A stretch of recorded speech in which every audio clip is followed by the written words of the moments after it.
Gaur Jaione Ortiz Zaraterekin egongo gara bioklogia podcast honetan.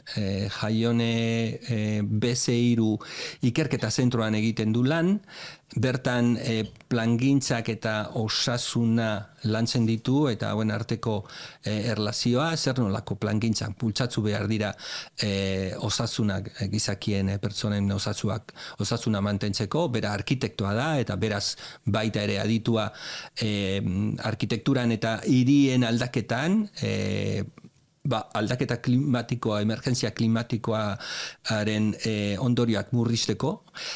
Horri buruz hitz egingo dugu, baita ere hitz egingo dugu justizia klimatikoari buruz, begiratuko dugu zein den egoera gaur egun aldaketa klimatiko edo emergentzia klimatikoaren egoera datu batzuk baita ere aurkeztuko ditugu. Eta berarekin baita ere landu dugu zelan komunitateak eta espazioak hirietan oso lagungarri izan daitezke aldatzeko egoera, baita ere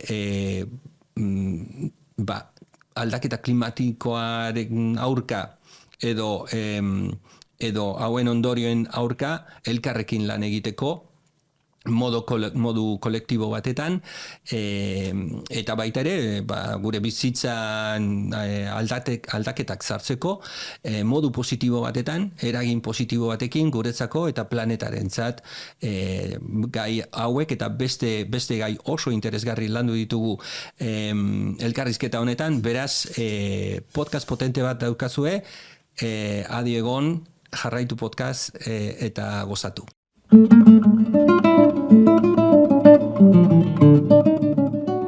Kaixo, Jaione, zer moduz? Ondo, betiko lezurduri, baina ondo. Vale, ederto, lasai. Gaur, zu BC3 ikerketa zentroan egiten duzu lan, da gure Euskal Herriko klima aldaketa begira ikerketa zentro referentzikoa eta baita ere internazionala. Talde bikaina eta nolabait oso anitz ikerlari teknikoak, arlo askotako ikerlariak eta egiten duzuelan. Zure kasuan zein da zure atal nagusia? Egiz esan, BC3 bertan, badaoz, sei atal handi dekoguz, eta ninauen atala da egokitzapena, edo, adaptazion, esaten dana, ez da, egokitzapena batzutan, ez da ondo ulertzen eta. Gu adaptazio laborategi zen gauz, gehizenok adaptazio laborategi zen gauzenak, eskauz, egiten duguna da, normalien, adaptazio neurrizek aztertu, politikak ebaluatu eta adaptazioan azaleratu eta erakutsi zein garrantzitsua den gaur egun adaptazioa. Bazen normalean klima aldaketan inguruan hitz egiten dugunean, beti mitigazioa agertzen da, bai ekonomian, garraioan, berotze efektu isuriak, baina ez dugu adaptazioaren hitz egiten. Beraz, gure laborategia horren inguruan da. Badaude beste laborategi batzuk, baina nirea hori da. Vale, eta baita ere nagusiki ikusten dudana BC3aren helburu nagusi bat, da jakintasun hori baita ere politikak sortzen dituztenei hurbiltzea, politika egokiak sortzeko, ez da? Hori da, ez da bakarrik, badaukagu laborategi bat, ganera oso ikusgarria dena, eta oso erreferentea bai Europa mailan, Izotza Lab dena. Izotza Lab, bai. Eta da, ikusin behar duzue, dago tipo bat, 60 gradu bajo zero horretan jake bajartzen du, eta izotza aspektu fizikotik aztertzen du, horregaz nahi dut ezan badaudela laborategi batzuk, oso zientzia zehatzetan datuak sortzen dituztenak, baina gero beste alde bat dago teknikoak edo, ni edo ekonomilari asko edo ebaluazioa egiten dugunak, ezta? Jarraipen bat. baina horrez gain, badago zientzia sozialetan oso aritua diren ikerlariak, eta horrek laguntzen digute informazio guzti hori nola komunikatu, nola azaleratu, eta nola benetan inpaktua duten politikara iristeko zenolako bideak hartu behar ditugun. Beraz, ez da bakarrik ikerketa zentru bat, datuak sortzeko, baizik eta datu horrek benetan gure egunerokotasunean nola ekintza bihurtzen diren oinarritzen den zentru bat, bai. Vale. Azaldu dezagun laburki apurtzu bete, ze behar bada beste egunen batetan izotza da horren arduraduna edo zientxilariak etorriko dira hobeto azaltzeko, baina izotzan denbora geologikoan gertatu diren hainbeste gauzen datuak daude. Behar bada aipatu nahi dituzu ze jakintasuna lortu dezakegu izotza barra batetatik. Bale, hortik izango, ez da nire jakintza bat ere, nik eureri entzunde, baino, bakarrik aldote trasladatu eurek izan didatena, ez da, baina normalean izotza aztertu danean, ikuspuntu fiziko batetik, kimiko batetik egin da, izotz hori ura bihurtu da, eta horregait, hortik hori komponenteak ikusi dira. Baina izotza ikusten badan harri batek duen informazio tresna bezala, ikusi daiteke zelan izotz kapa ezberdinetan nolakoa izan den gure iragana. Beraz, bere estruktura fizikoan, adibidez, orain Antartidara bagoa zen, eta izotz puzka bat hartzen badugu, estrato guzti horretan ikusi daiteke ze temperatura, ze nolako klima izan den hor, ze nolako, adibidez, uholdeak izan badira. Esango genuke historia dagoela. Klimaren historia bertan dagoela. Eta hor ikusi daiteke, nola klima aldaketa gaur egungoa, ez dela zozer zalantzan jarri behar dena, eta evidentzia fizikoak daudela. Beraz, izotzala bera, bada evidentzia hori benetan oinarritzat hartzeko toki bat. Horrek ematen digu benetako datuak eta historian oso luzaroan ikusi aldiran datuak. Guazen oinarrira. Ze niretzako da purtsu bat izurgarria, baina harrigarria, baina ikusten dugu azken aldi honetan baita ere, momentu honetan hain nabaria da aldaketa klimatikoa. Ikusten dugu egunero, ikusten dugu zelan aldatu indira temperaturak, itsasoaren temperatura batez ere niretzako harritzekoa da, Mediterraneoan gertatzen ari dela izugarrizkoa. Ikusten dugu baita ere hainbeste datu eta nolabait aipatu duzunez, ez dago zalantzarik aldaketa klimatiko hau gizakiaren ekintza sortutakoa dela, baina bestalde batetatik ikusten dugu oraindik agertzen dira askotan, eta nik ikusten dut nire lagun taldean baita ere, agertzen direla negazianismoak edo nolabait gauzak nahaztu nahi dituen diskurso hau, ezta? Beraz, goazen oinarrira. Zein da egoera aldaketa klimatikoarekin, ze nolako datu zehatzak aipatu ditzakegu orain, halako zalantzak dituen pertsonei edo taldei begira. Zer esango diegu? Lehenengo eta behin, niri askotan gertatu zait, negazionista bat izatea, adibidez formakuntza bat ematen ari naizenean, negazionista bat dago, eta niretzako egia esan oso praktika ona da, jartzen didalako puntu baten non baretu egin behar naizen, eta benetan funtsezkoa diran datuak azalerazi.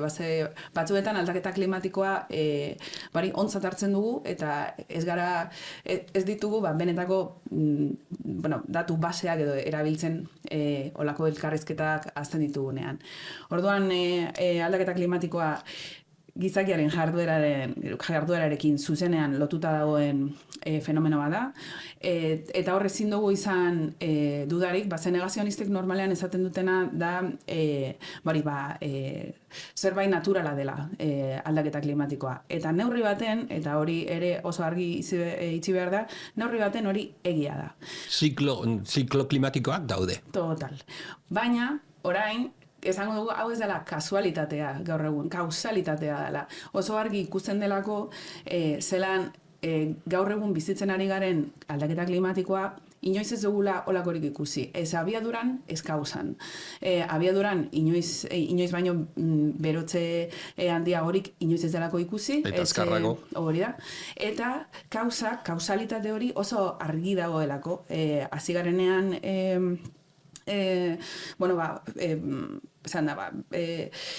industrializazio prozesu horretan, isuriak, gure berotze efektuko isurketak hasi garenean beste horrelako abiadura baten isurtzen, eta el uso de energias fósiles esango dut, eta gure gizartearen garapenen horretan oso argi dago grafikoan zelan hau honen kausa dela. Orduan, negazionistei bakarrik erakutsi behar jakez batzuetan grafika hori.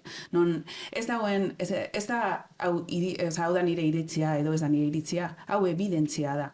Orduan, nik batzutan IPCC-a eta hori oso importantea da niretzako, eta nik enuelako jakin hasik eran. IPCC-ak ez du iritzi bat ematen, ez du ikerketa bat erakusten. Milaka ikerketa dira, 80. hamarkadatik dauden ikertzaile pila bat dira, non erakusten den evidentzia bertan dagoela. Orduan, batzutan negazionistek daukien helburu bakarra zalantza sortzea da. Zalantza sortzea ondo dago, baina zalantza hori evidentzia baten aurrez, azkenean zientzian sinistu egin behar da. Ez da sinizpen bat, hori da. Azkenean hau evidentzia bada. Evidentziak. Azaldu ezagun IPCC, International Panel for Climate Change. Hor, hainbeste ikerlari nagusi daude, munduko ikerlari nagusienak, bezeiruko ikerlari bat gutxienez. Panel horretan barruan dago. Gure zuzendari zientifikoa ere, bai. Zuzendari zientifikoa, nola deko izena? Mari Jose. Vale. Zango beran abizen astute dego, parkatu Mari Jose. Bale, lasai, arazorik ez. Bakarrik hori aipatzeko, bezeirun panel horretan dagoen zientxilari bat dagoela lanean. Asko daude. Asko daude. Zuzenki, panel barruan edo panelaren evaluazioan. Evaluazioan, bale, ederto. Eta hauek egiten dutena da, hainbeste ikerketak azertu, eta egiten dituzte, nolabait, gertatuko diren, edo aldaketa klimatikoaren ondorioen gertakizunen evaluazio bat, eta egiten dute, egoera horrela jarraitzen badu, hau gertatuko da, hau da egoera txarrena, aldaketak baldin badaude, murristen baldin badira, gaz hauen emisioak eta gertatuko da beste gauza bat, eta guztiz murrizten baldin badira, bestea, ez da, hori da helburua. Azkenean, eure egiten dutena da, ikerketa guztiak batu, adostasun bat sortu ere zientzialarien artean eta dauden ikerketa guztien artean, baina niri asko gustatzen zaidana da, eurek oso onartuta dute IPCC-an ziurgabetasun hori existitu egiten dela. Beraz, eurek zientzialari moduan ez dut esango hau horrela da. Esango dut, hau oso posiblea da horrela izatea. Eta zientziak asko daki horren inguruan, ezin duzu esan hau ziur horrela gertatuko dela. Baizik eta esaten dute, hau oso posiblea da horrela gertatzea. Eta niri asko gustatzen zait ere, hor nago esaten asko, baina eurek batzutan gauzak laburtu egiten dituzte, politikoentzako, jenteak ulerrazteko hobeto, zenolako erantzunak izan dituzten, euren ikerketatatik. Eta euren esaldiei, eunekoan probabilitate bat ematen diete. Adibidez, esaldi badago, esaten duena,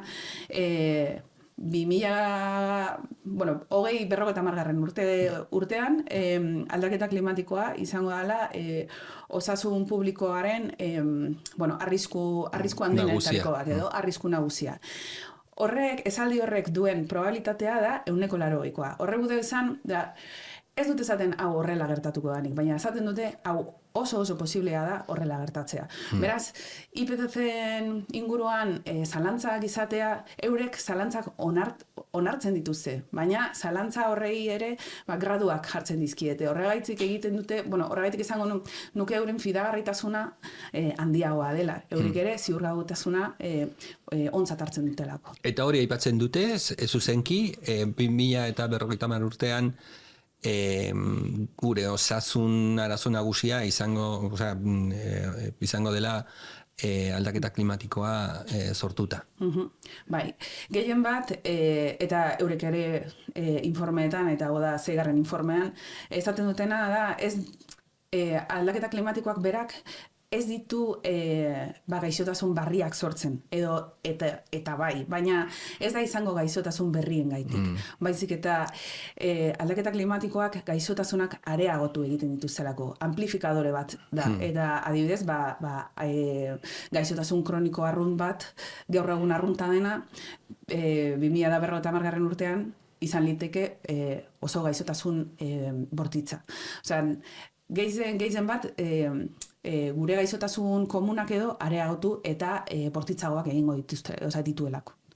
Bale, baita ere ikusi ditugu ondorio zuzenak,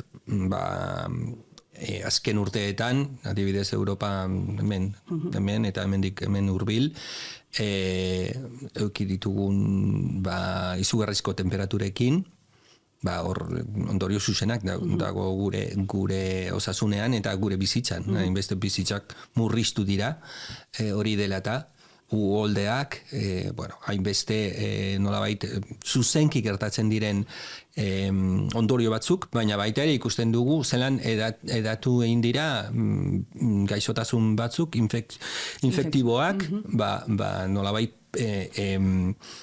gaixotasun horiek eramaten dituzten bizidunak edatu direlako.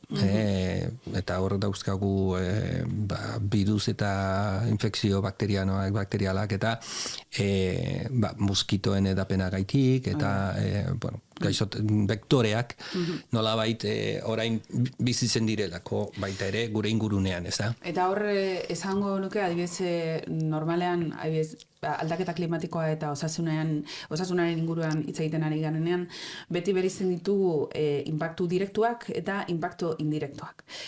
Inpaktu direktoa dira arrisku uholdeak, bero boladak, olako oso arriskutsuak eta direktoak diranak, baina gero zuzenak ez diran horrek dira zuk ezaten dituzunak. Eta hor ere ziurtasun gutxi dago oraindik, ez da oraindik aztertzen ari diran gauza bada, adibidez gu Neikerrekin ere gaude lanean proiektu baten, non orain hasi garen ikusten nola moskito horrek hasi diran edatzen edo euren bizilekua aldatzen, eta hiriguneetan orain agertu dira espezie batzuk desagertu dira eta beste batzuk agertzen hasi dira, ezta? Aldaketa klimatiko honen inpaktuagatik.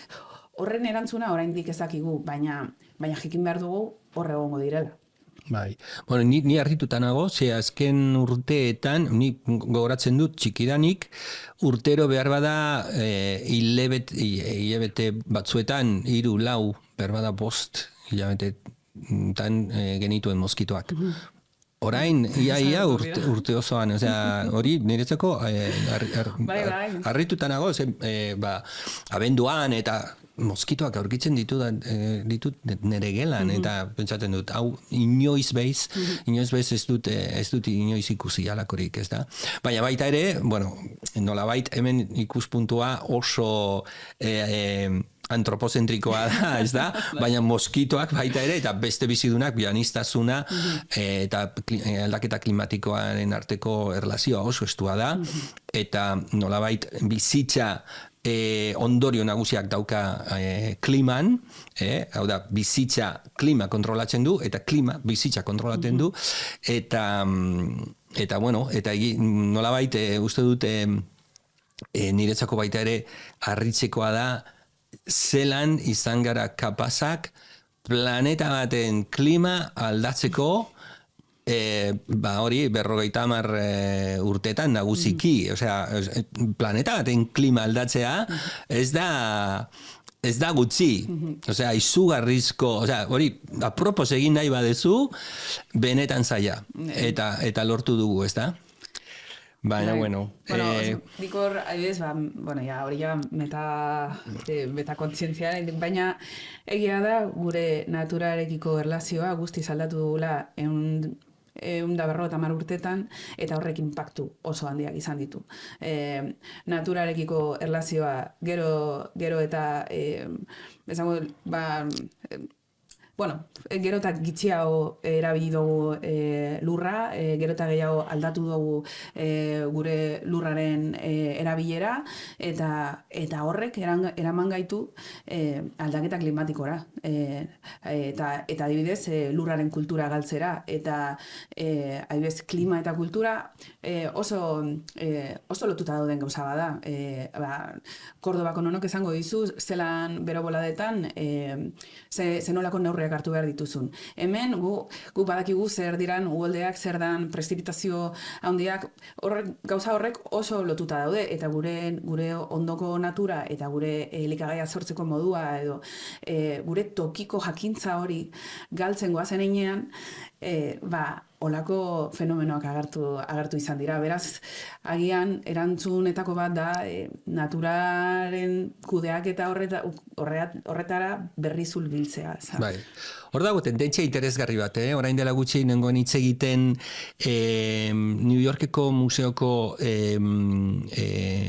bianistazun eta konservazio zentruaren zuzendariarekin, Ana Luz Prozineski uste dutela bizena, eta berak aipatzen zuen bianistazunari begira nolabait diskursoa aldatu indutela. Eta hor, hasi dira sartzen biokulturaren konzeptua, eta hasi dira esaten, bai, noski, garrantzitsua da energia jasangarria, garrantzitsua da aldatzea gure bizimoduak, eta hori bai, mantendu dezagun, ez da, aldaketa horiek. Baina, begiratu dezagun, zeintzuk dira oinarriak. Ze gertatu da gure zibilizazioan, gure kulturan, gure sistema ekonomikoan, eta abar, eta hori ez badugu aldatzen, bestea ez da aldatuko. Hori da. Eta, bueno, eta aipatu duzu naturarekiko konexioa, eta aipatu nahi dut argitarapen bat, Ambio revistan, Ambio aurkeztutako argitarapen hau orain dela gutxi, Macro-level determinants of nature connectedness, an exploratory analysis of 61 countries. Aztertzen dituzte 61 estatu, eta Espainia agertzen da naturarekiko konexio horretan azkenengoa. Eta baita ere badakigu, hainbeste argitarapen daude eta evidentzia zientifikoa daude, eta oso logikoa da, pentsatzea, deskonexio baldin badago, konexioa murrizten baldin bada, txikitzen baldin bada, barduan nolabait gure portaera, gure egiten ditugun gauzak eta ez dagoela kontzientzia ekologikoa eta ez dugula natura zaintzen, babesten, maitatzen. Harrituta geratu nintzen apur bat, ze ni pentsatzen nuen, hau Espainia aztertzen du, ez du Euskal Herria aztertzen, baina pentsatzen nuen behar bada 60 paisetik, herrietatik, estatu nazioetik, azkenengo agertzea, harrituta geratu nintzen, Bai, eta gero ezate dute, no? España dela el huerto de Europa, agian horregaitik ere bada, azkenean ekoizpen bat ikusten dugulako gure naturan, agian hortik izan daiteke refleksio hori. Bai, eta hor baita ere dago filosofia interesgarri bat, esaten duela, orain dela entzundakoa, eta moni buruz ez dakit ezer eta zalantzak ditut. Baina aipatzen du gure kortex, aurreko korteza, kortex motorra baita ere, gure mugimenduarekin lotuta dagoela, eta gure eskuak garatu ditugula, eta bikainak direla gauzak jasotzeko, eta tresnak sortzeko eta erabiltzeko. Hortik agertu dira, inbeste teknologia, baina baita ere pentsamodu bat, edo kultura bat, edo izaera bat, gauzak hartzeko, nolabait bereganatzeko, eta natura kontrolatzeko, eta naturatik probetzu ateratzeko, ez da? Eta behar bada, hor daukagu oinarri bat, aldatu beharko genuken oinarri bat. Eskuak ebei. Eta, esku barik ibili, bai. Baina, bueno, gero itzuliko gara apur bat honetara, eta ikusiko dugu zelan hobetu dezakegu harreman hori, naturaekiko harreman hori. Baina, horra heldu baino lehen, aipatu nahi ditut gauza pare bat, negazionistak aipatzen dituzten gauza pare bat. Alde batetatik, zer aipatzen dute? Aipatzen dute, herri aurreratuetan, edo nolabait, gure oksidenten eta nagusiki dirua daukaten herrietan, natura asko hobetu egin dela, bianistasuna hobetu egin dela, gure ibaiak garbiago daudela, hainbeste erreserba biologikoak ditugula, eta hainbeste ekintza natura mantentzeko, eta aipatzen dute baita ere nolabait hezkuntza asko hobetu egin dela. Hor, nolabait, hainbeste gia daude. Eta hauetako batzuk nahiko obioak dira, ikusten duzu. Hor baita ere, aztertu beharko genuke gure ibai garbiak zer daramate, eta hainbeste toksikoen kutsatzaileak botatzen jarraitzen dugu, beraz gehiago egongo dira, inoiz gutxiago, eta baita ere ikusi behar dugu sistemikoki, ezin dugu pentsatu Londres hobetu duelako, edo Bilbo hobetu duelako, bere mikro ingurunea, hori hobeagoa dela. Ze izango zenuke zu horri buruz, alako argumentoak, alako...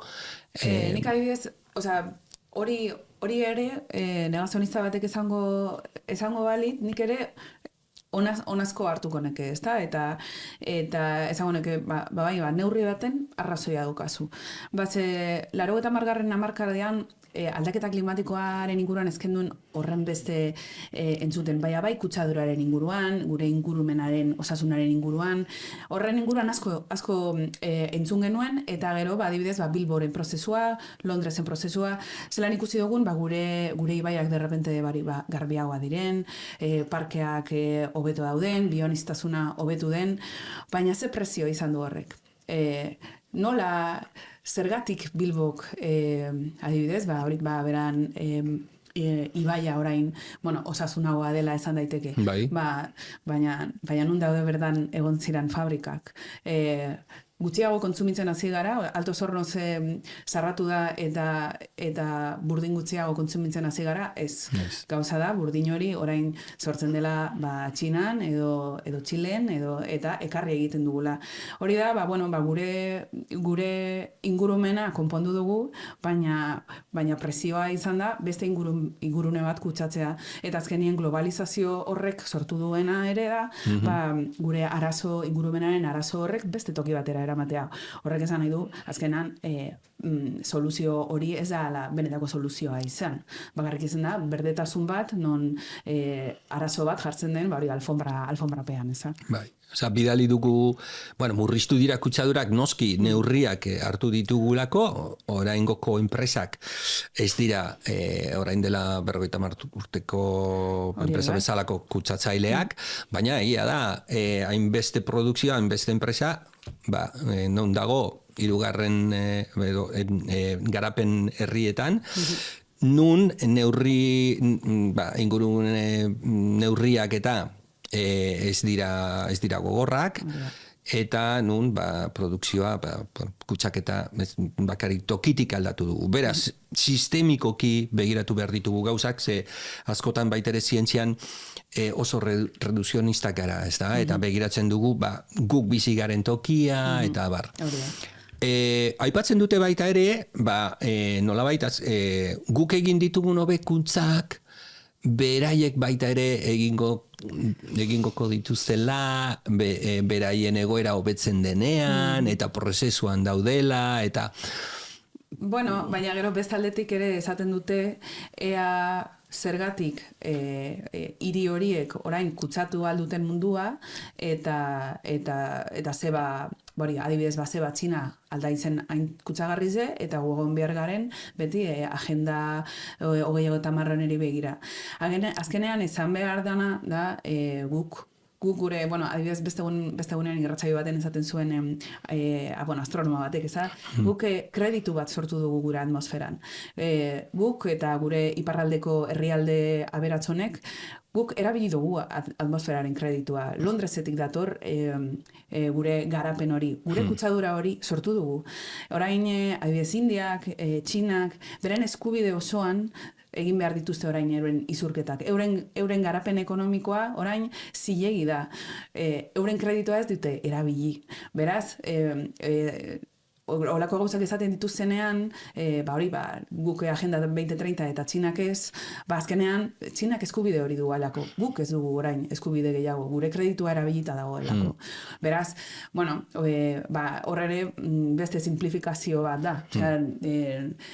Adibidez, eta askotan esaten da, gainera, herrialde honek gehiago izuritzen ari diran herrialde honek inpaktu gehiago pairatzen dituzte gaur egun.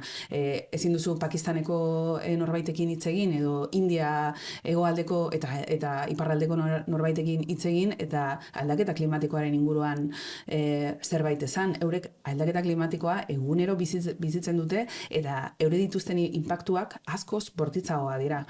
Beraz, euren isuriak oraindik esango genuke euren eskubidea dituztela. Claro. Baina hor baita ere, nolabait arazo nagusi bat, zera da, kreditu horiek guztiak erabiltzen badituzte, nora goaz, ez da? Ez da denporarik, ez da aukerarik, adibidez nik orain dela gutxi, pentsatzen India, hainbeste biztanle. Hainbeste biztanle gure garapen eredua jarraitzen baldin badute, garapen eredu industriala, kontsumitzailea, kutsatzailea, orduan, India sartzen baldin bada eta sartuz doa eredu horretan, ez dau konpontarik. Ezin dugu murriztu, ezin ditugu kutsaketak murriztu, ezin dugu aldaketa klimatikoa gelditu, edo... Horregatik, egia esan oso zaila da, normalian gure buruek simplifikazioara bideratute gauz, ez da, zelan arazo honeri erantzun bat bilatu, bai, azke arazo honek arista asko ditu, eta erantzunak ere arista asko ditu. Gauza da, orain arazo global bat bihurtu dugula, eta aldaketa klimatikoa, eta bai, Indian gertatzen ari dena, Txinan gertatzen ari dena, baina arazo global honi tokiko erantzunekin bakarrik kudeatu aldugu.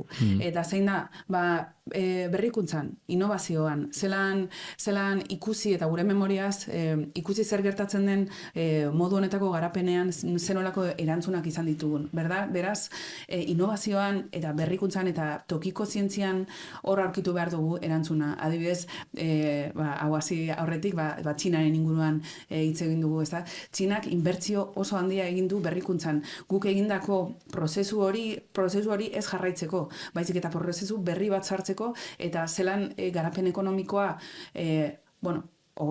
eureri okurri du alden, planeta edo erregai fosilak erabili gabe, ezta? Edo energia dependentzi hori provokatu gabe. Beraz, badaude erantzunak, baina naiz eta arazo lehen ezagutzen moduan, naiz eta arazo globala izen, tokiko erantzunak izan behar dira.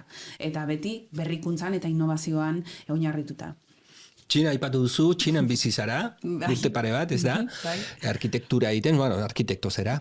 Eta orain dela gutxi irakurtzen nuen hori, zelan Txinak egiten dituen 50 urteko planak, 5 urteko planetan zatitutak.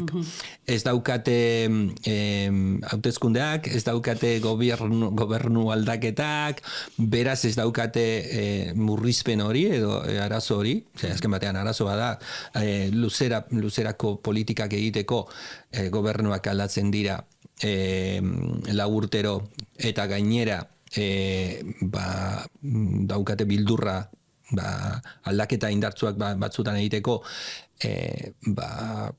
urrengo hauteskundeak ez galtzeko eta hori guztia, baina Txinan dirudienez beste eredu bat daukate eta, uste dut zure esperientzian ikusi duzula nahiko efizientea dela, ez da? Edo gurea baino gehiago, ala ez? Nik esan altena egia esan da, adiz beste, orain ja makropolitikan sartuko gara, badakit, aldaketa klimatikoaren inguruan gabiltza, baina, nik txinazko maite dut. Aipatu dezagun, lasaitasunez. Beste, Txinan bizi den beste ikertzaile batek esate zuen Txinako urte bat txakurren besteko urte bat da. Osea,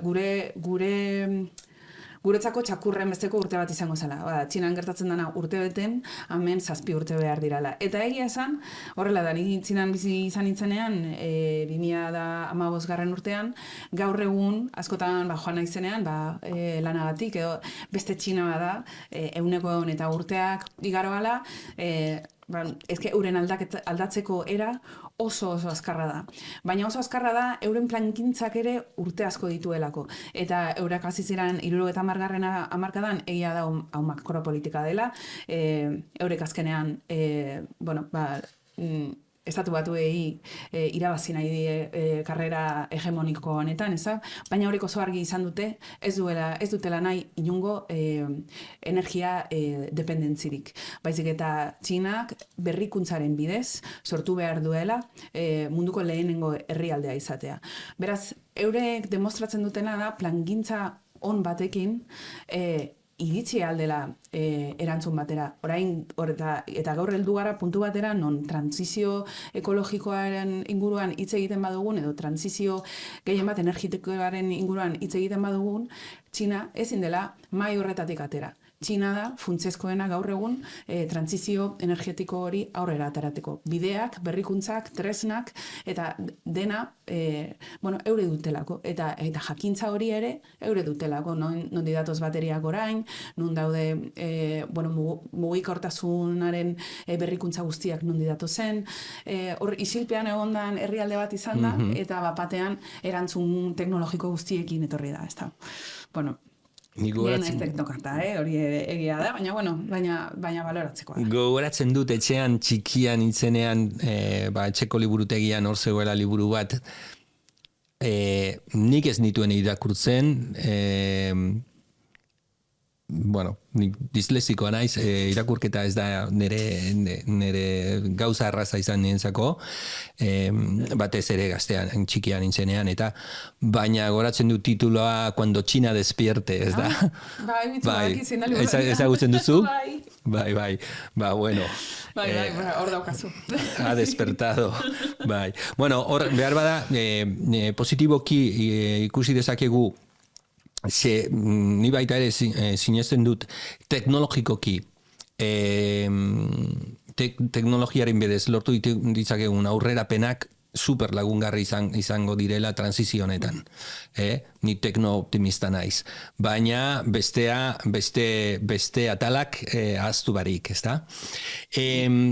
Behar bada honekin bukatzeko, beste gauza entzuten dudan maiz gure ingurunean, nola dirudienez dagoela lasaitasun bat Euskal Herrian, aldaketa klimatikoari begira, zeren eta baita ere ikusten dugu gure temperaturak hobetu indirela, euria murriztu indela, udak luzatu direla, beraz kamiseta eta txanklekin ibili dezakegu, nik horatzen txikian nintzenean, hori zinezkoa zen, bakarrik behar bada hilabete bat urtero edo, baina orain, eta orduan dago hori, ideia hori, no? Baitu aldaketa klimatikoa, Euskadi tropikal, nire itxasera da, gauzak onak diren bitartean gozatu, noski. Baina zer esango zenuke horrela pentsatzen duten pertsonei edo? Nik esango neke Euskadi tropikala kontzeptua simplifikazio oso arriskutsua dela. Gehien bat klima aldaketa ez da eguraldi hobea edo eguraldi txarragoa izatea. Baizik eta gure arriskuak hainditzea da. Klima aldaketa ez da bakarrik bero gehiago egingo duela. Klima aldaketa da bero bolada handiagoak izango dituela, gure ingurumena aldatu egingo dela, horrek esan nahi du balen esan dugun vektore gehiago agertuko direla, arrisku gehiago izango ditugula. Bero gehiago egiteak hemen, adibidez Valentzian gertatu den bezala, ugolde oso bortitzak ekarri ditzake gure etorkizunean. Beraz, Euskadi tropikala simplifikazio horrek oso arreskutzoak diren jarrerak ekarri alditu. Eta hortik ere esango nuke, guk ez daukagu bero kultura. Naiz eta gu pentsatu, orain plaiak erabiltzen ditugula, eta plaia izugarriak, hondartza izugarriak ditugula, lehen hondartzak ez iran erabiltzen. Guk inoiz ez dugu izan kultura hori. Eta zergatik, gure klimagatik. Eta horrek, gure osasunean, eta horrek egingo dute ardatz oso garrantzitsu bat, Euskadi tropikal gauza honen inguruan, hiri osasunean eta aldaketa klimatikoan osasunaren inguruan hitz egiten dugunean, normalean temperatura limite baten inguruan hitz egiten dugu. Ez dakitzelan esaten den euskaraz, beraz ez dut erabiliko, baina guk gure iparralde honetan, gure temperatura limite bat dugu. Horren nahi du esan, Bizkaiak, adibidez, gure temperatura limitea, pasadan urtean, izatzen 31 gradukoa. Horrek nahi du esan, 31 gradu iritzen diranean, gure ospitalak bete egiten direla. Horrela neurtzen da gure temperatura limitea. Kordoban, euren temperatura limitea 40 gradukoa da. Beraz, Euskadi tropikala benetan gertatzen baldin bada hemen, horrek esan nahi du osasun publikoko arazo oso larria izango dugula. Guk 31 gradu baino ez dugu zelako aguantatzen. Eta Kordobako pertsona batek, Kordobako 80 urteko andra batek 40 gradu aguantatu alditu. Beraz, bizitzen zehar. Euren kultura, bero kultura delako, eta euren gorputza horretara egokituta dagoelako. Gu ez gaude horretara egokituta, eta horregatik da osasun publikoko oso arazo larri bat. Bueno, adibidez, Galiziako temperatura limitea, Koruñan uste dut 26 gradukoa dela, gaur egun 26 gradu, zera baino komunagoa da, ez da, oso arrunta da, egun batean 26 gradu izatea, ba, imaginatu zelako impactua duen horrek Galizian. Bai, oren zen izan ezik. Baina, bueno. Ba, itxas maila da beste arazo nagusi bat. Hondartzak aipatu dituzu, baina zenbat noiz arte izango ditugu hondartzo horiek. Eta gero, guk Bilbon gaude, baina hainbeste herri eta hiri ibaien alboan daude, eta hemen nik begiratu dutut zer nolako predizioak egiten dituzte, eta hainbeste herri gure ingurunean, eta hirien alderdi asko, zerbait ez badugu egiten, urazpi egongo direla hemendik 50 urtetara, eta ez da izango bai ala ez, izango da aurten 5 holde eukiko ditugu, datorren urtean 25, datorren urtean 50, eta datorren urtean etxera jungo gara gure txalupan, ez da? Hori da.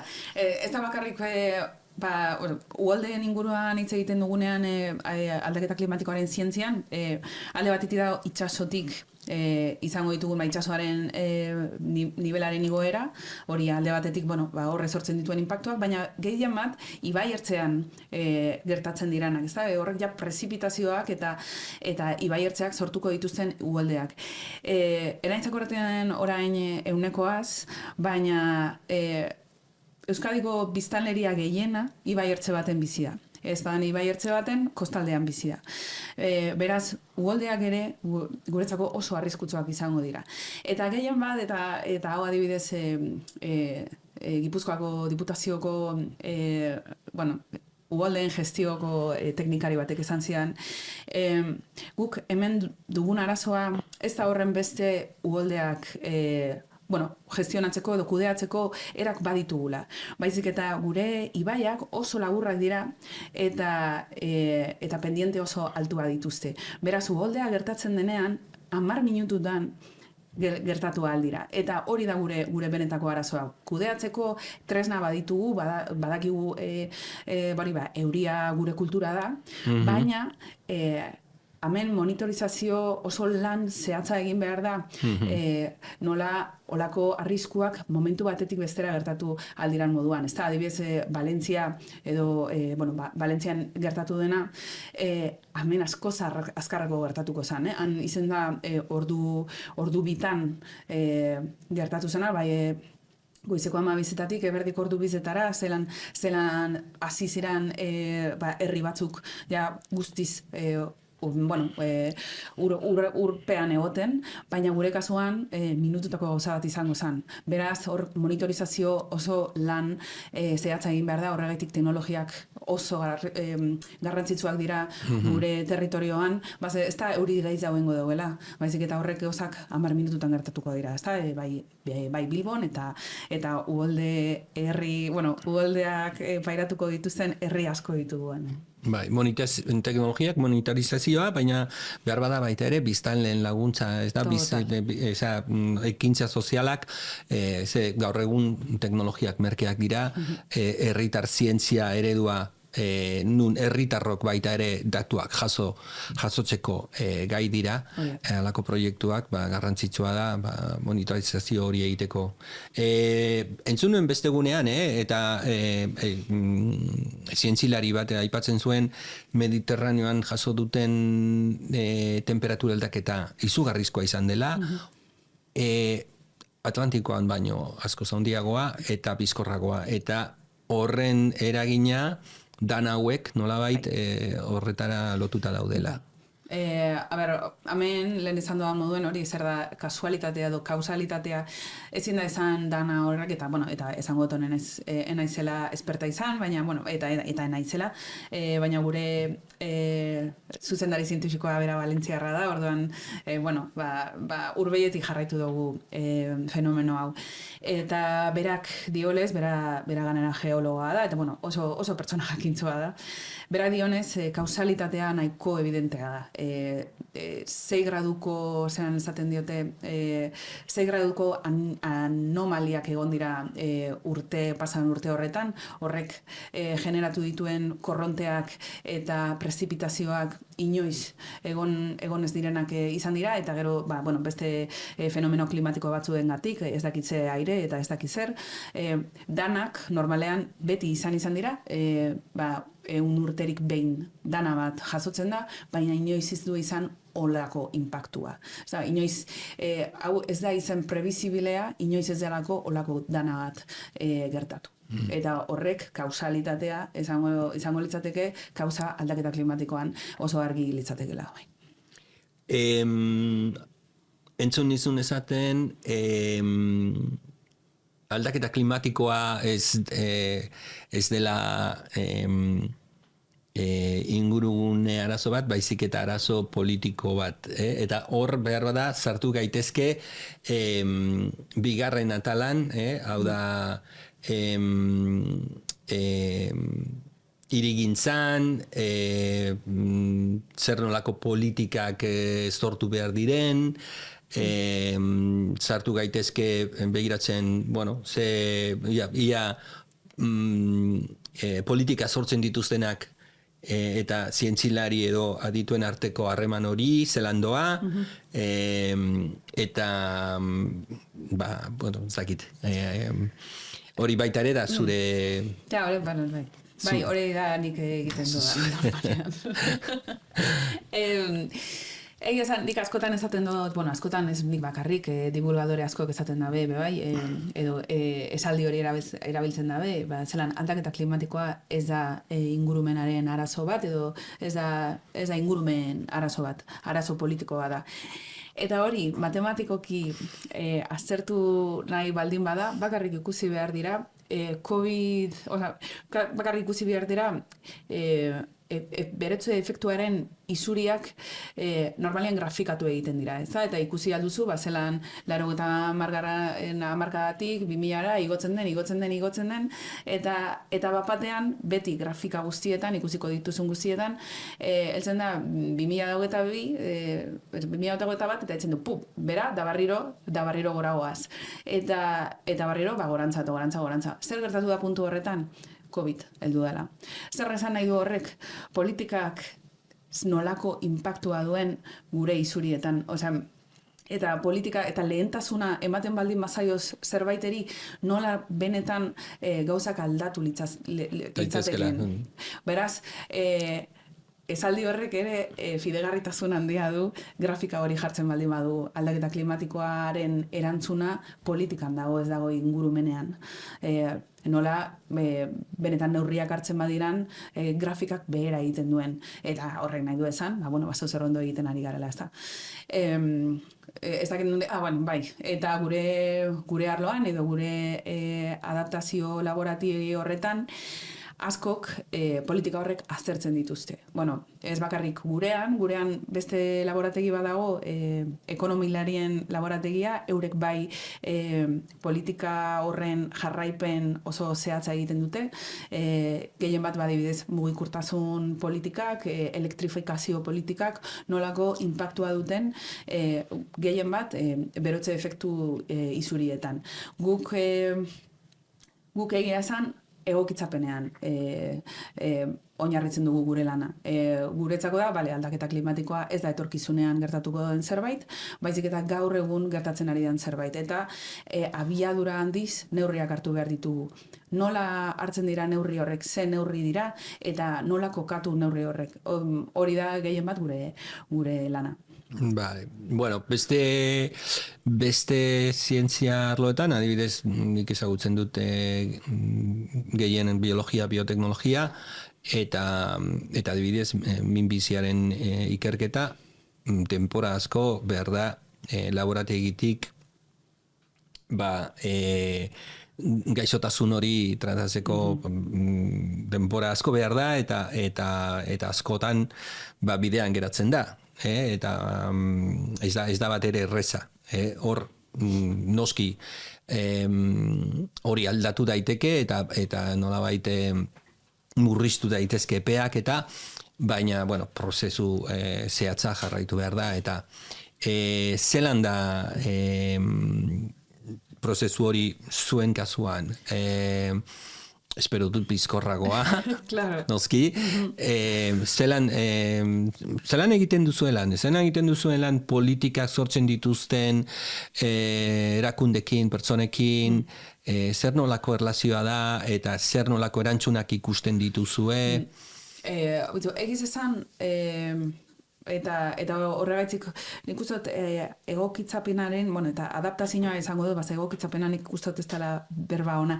Adaptazioan inguruen derrepente orain ikusi dugu zela horren beste arrisku, zelan orain bai ikusten dugula, oin negu edalako eta azkara konturatzen, baina uda datorrenean dano konturatzen gara, ostras, aldaketa klimatikoa hemen dago. Eta ez bakarrik gu, udalerriak ere konturatzen dira. Udalerriak ere ikusten dute, bero boladek zelako, nolako inpaktua duten, gure gizartearengan, gure osasunarengan eta ospitalengan. Bestetik, eta nietzako honek oso ez dakizela esaten euskeraz, aseguradorak horrek izen dira lehenengoa gure atea jotzen. Hau oraintze ari da gertatzen, hemen arrisku berriak daude, eta beti egon gara etorkizunera begira, baina egokitu egin behar dira, zelan egiten dugu. Ez da, orden, ez da gu joan garela udalerrietara, baizik eta udalerriak etorri dira gure gana. Ez da, zelan ikusten dutelako, arazoa hor dagoela. Eta Europar Batasunetik ere, esango dut, adaptazioari orain dela 2 urtetik emona izan zaiola bultzada bat, horizon, badizu Europa mailan misioak daude, ez da, misión alimentación, misión cáncer, eta sartu dute misión adaptación. Misión adaptación da, diru laguntza oso handi bat, egokitzapen proiektua sortzeko hiriguneetan ikusten dalako, azkenean oso empirikoa da, eguneroz gertatzen ari den zer da, orduan ezin dugu esan adaptazio prozesu batek erantzuna duela, hemendik eta urte batzuetara, beraz, zera esango egunerokotasunean sortzen den zientzia bat da. Arbola bat jartzen duzunean herri baten, horrek ez du nahi esan, 3 gradu bajatuko dituzura. Gauza asko egin behar dira, benetan gure hirien temperatura bajatzeko, eta ez da bakarrik arbolak landatzea, gure ekipamenduak babesleku sortzea, gure herriko bizigaren biztanleria vulnerable hori benetan adaptatzea, benetan egokitzapena ez da bakarrik hirigunea berdetzea eta arbola bat jartzea eta listo. Egunerokotasunean sortzen den adaptazioa da, benetan adaptazioa da. Bai, hor, adibidez, beste gunean entzuten nuen ikerlari batzuk aipatzen zelan landatzen dituzte koralak, ez da? Eta hor pentsatzen nuen, bai polita eta funtzionatzen du, koralak orain arte ezin genituen landatu, baina dirudienez toki batzuetan berreskuratzen dira koralak eta. Baina gero irakurtzen dut, beste alde batetatik, irakurtzen dut argitarapen zientifiko batetan, zelan aldaketa klimatikoa dela eta uraren pH-a eta temperaturaren aldaketarekin, ikerlari batek orain dela 50 urte argitaratu zituen nolabait predikzioak, betetzen ari direla guztiak, eta dirudienez, munduko koral 80% desagurtuko dela, horrela jarraitzen badu gauza, hemendik 20-50-era. Toki berezi batzuetan mantenduko dira, behar bada hor temperatura eta pH-a aldaketarik jaso ez dituelako. Eta orduan pentsatzen dut, halako neurriak zer nolako impactua daukate benetan. Osea, klaro, kasu honetan ezberdina da, baina nolabait, zu baita ere ze pentsatzen duzu honi buruz, hartzen dit, nolabait, dirudienez, eta baita ere, pena ematen dit apurtu bat, ze pentsatzen dut, orain gure lehentasuna da aldaketa klimatikoaren ondorioak murriztea. Behar bada, ja ez da aldaketa klimatikoa gelditzea, baizik eta murriztea. Eta horrain beste meloiak irekitzen dira. Nor murriztu dezake, nor ez, nortzuk daukate dirua hori egiteko, nortzuk daukate teknologia hori egiteko, nortzuk ez. Baina, bueno, behar bada, itxegin dezagun konpoketa lokalak aipatu dituzu lehen, beraz ikusi ditzagun zer nolako konponketa lokalak proposatzen dituzue. Bai, zanik lehenengo eta behin zuk esan duzunaz, oso adoz, bebai publikazio asko dauz, eguneko, 70. hamarkadan egin ziranak, El Club de Roma hori dana, zelan azaltzen zuten predikzioa, azkenen, bueno, hau ez da nosferatu, evidentzia zientifikoak egin zituzen eurekepe bai, eta ikusi zuten zer gertatuko zan gaur egun, eta hori gertatzen ari da. Bete dira. Bete dira. Beraz, zientzia da, eta evidentzia da. Gero, guk, gaur egun dinozuna, IPCC ere orain evidentziak sortzen ditu eta aurre ikuspen horrek egiten ditu. Horregaitik egin zen Parisko akordioa. Parisko akordioa izan zen, herrialdeen artean, erabakitzea, zeuk esan duzu moduan, aldaketa klimatikoa hemen dago, ezin dugu gelditu, baina saiatuko gara denen artean, gradu bat terdi berotzea, hor gure limitea jartzea. Hori ja desegin da, orain ja 2 gradutan gaude, beraz akordio horrek ez du horren besteko impactorik izan, eta IPCC-ak askotan ikusiko duzue RCP hori, RCP 4,5, RCP 8,5. Horrek nahi du esan, IPCC-ek jartzen ditu aurre ikuspen honak. Adibidez, Parisko akordioa jarraituko bagenuke, nolakoa izango zen gure etorkizuna. Ez badugu jarraitzen, baina 4,5ean, ez da orain 4,5ean gaude. Ez ditugu horren beste jarraitzen, baina neurri batzuk hartzen baldin baditugu, nola egongo gara. Eta zelan izango zen, 8,5 da, ez baldin badugu inungo neurririk hartzen, nun egongo giran.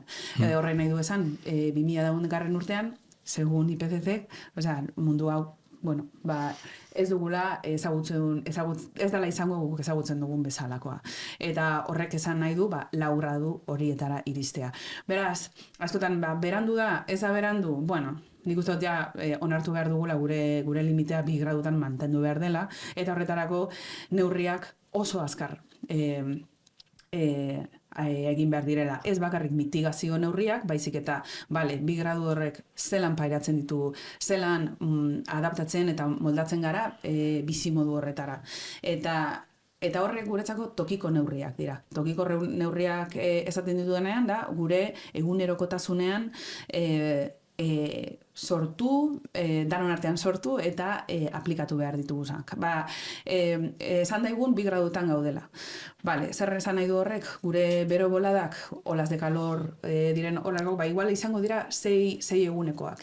Imaginatu direla, eta hori gauz esaten ongo udan edo datorren udan. Zelan egingo dugun, 6 egun, lorik egin barik 40 gradu izan da, egunero, eta hau gertatu egingo da. Beraz, zelan egiten dugu. Lehenengo eta behin ikusi behar da. Nun daude, guk arazo bat dugu, azkenin demografikoa. Nork pairatuko ditu 6 gradu horiek. Gehien bat, bakarrik bizi den, eta oso nagusia den biztanleria hori. Ekonomikoki, arazo gehien dituen pertsona horiek. Lehenengo, auzogune horretara hurbildu behar gara. Horra hurbiltzerakoan ezin dutzagu emon danari aurrekontu bat, euren etxean oskailu bat, zakitzen esaten euskeraz, ventiladore bat jartzeko. Ezin dugu hori, baina bai alduguna da jarri babeslekuak. Gure ekipamenduak eta gure espazioai jartzea, temperatura egokian jartzea, pertsona horiek gitzienez toki hori izateko. Beste gai bata, gure parkeak eta gure hirien berdetzea. Horrek inpaktu oso handia duelako gure bero uarte horrek freskatzeko gure hiriak. Bestetik, derrepente desagertu dira iturriak gure hirietan. Lehen iturri asko zeunden, orain ez dago bat ere ez. Iturriak bueltatu behar dira, zergatik arazo hori izango dugulako. Eta gero bestetik zientzia, ciudadana hori edo herritar zientzia eta gure sareak indartu behar ditugu. Zergatik, azkenean gure egunerokotasun horretan badibidez farmazia bat izatea hurbil.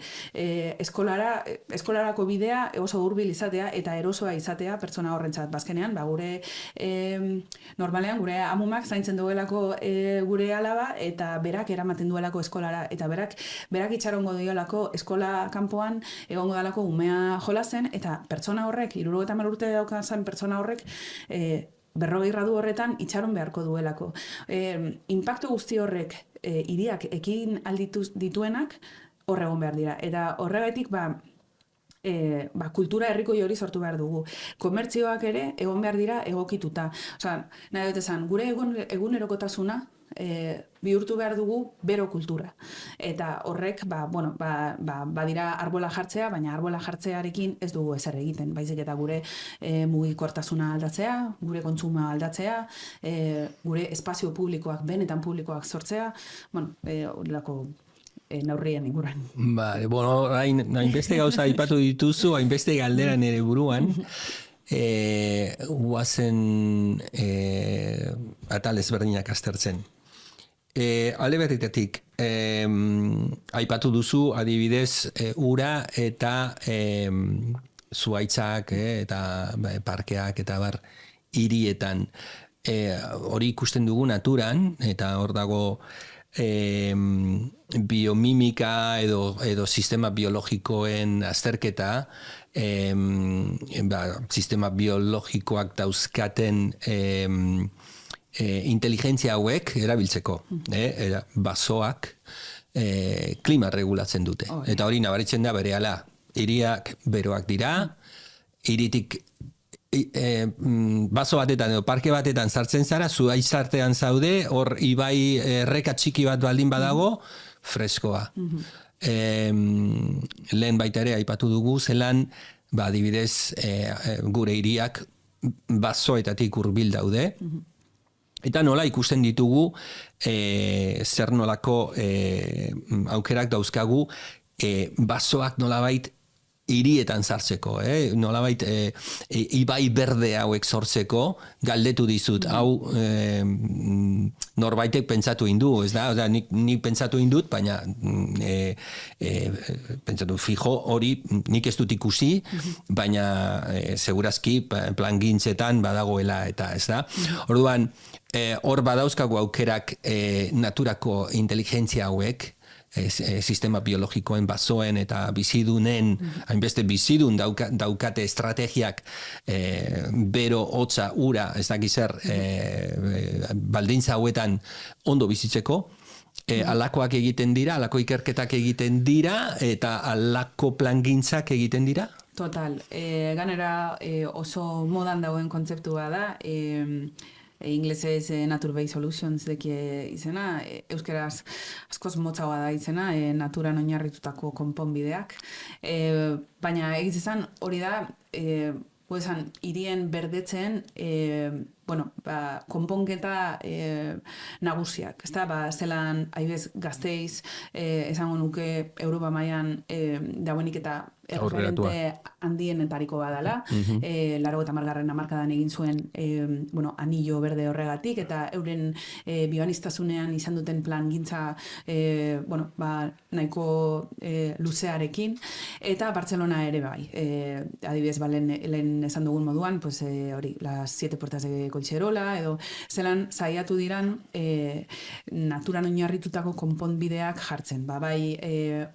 Ura berreskuratzen gure hiriguneetan, azkenean urak evapotranspirazioagatik sortzen duen temperatura jaitziera horregatik. Prozesu fisikoa. Total, gure kaleek ere beste arazo badute impermeableak dira, ezta? Eta asfalto horrek azkenean ez du bakarrik ura sartzea edo evapotranspirazio hori ez digute hori bakarrik kentzen, baizik eta ganera bero gehiago sortzen dute. Beraz, gure kaleak berdetu behar ditugu ur hori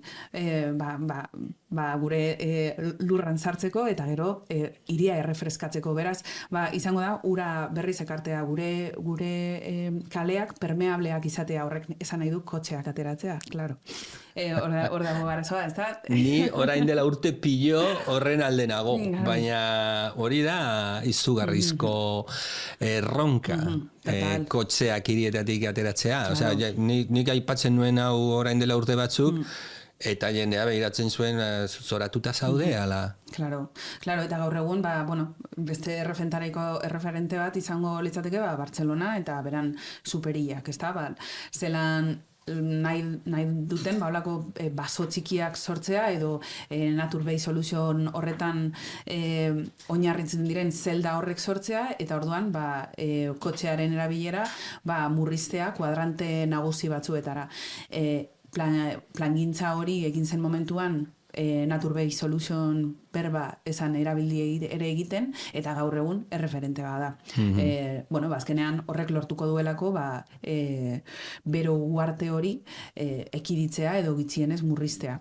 Gero bebai, fatxada berdeak, aterpeak, barriro babesleku klimatikoak, horrek, neurri guzti horrek orain naturan oinarritutako konponbideak dira, eta horren ikerlari asko daude.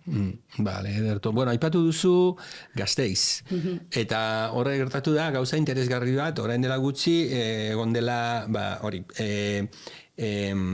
basoak eta jardinak eta zaintzen dituzten enpresa horren langile horrek greba egin zuten, eta dirudienez bioaniztasuna, ez da, bidertu egin da, haunditu egin da asko, denbora tarte oso txiki batetan, beraz hor baita ere daukagu, eta baita ere pandemiarekin ikusi genuen, zelan naturak daukan itzultzeko, bersortzeko, berreskuratzeko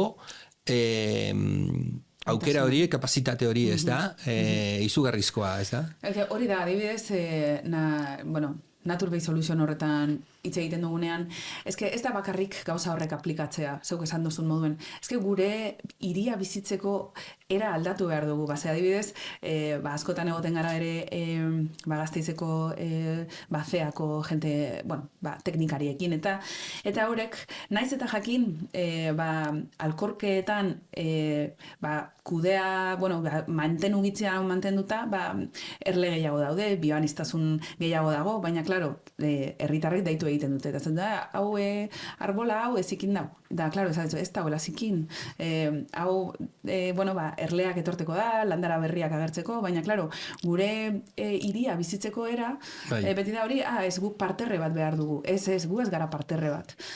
Gu gara hor gertatzen ari dan guztia. Orduan, Naturbase Solution aplikatzerakoan ere, oso garrantzitsua da formakuntza hori, erakustea zer den bioaniztasuna. Eta hiri berdea esaten dugunean, hiri salvajearen inguruan hasi behar gara berbetan, ezta? Eta zelan, horrek ere ekarriko dituen lora gehiago, erle gehiago ekarriko ditu, baina gure inguru giroa askoz temperatura jaitsiko du, askoz politagoa izango da, eta alkorkea ez da izango parterre bat, baina alkorke bizi bat izango da. Alkorkea da, arbolapean dagoen bedar.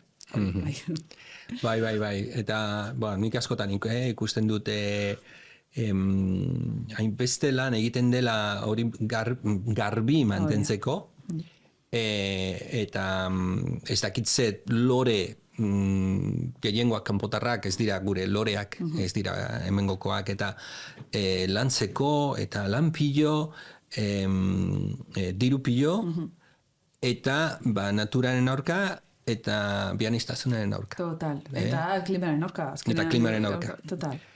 Baina, hor baita ere, biok elkartea hor gaude bioaniztasun hezkuntza hori bultzatzeko.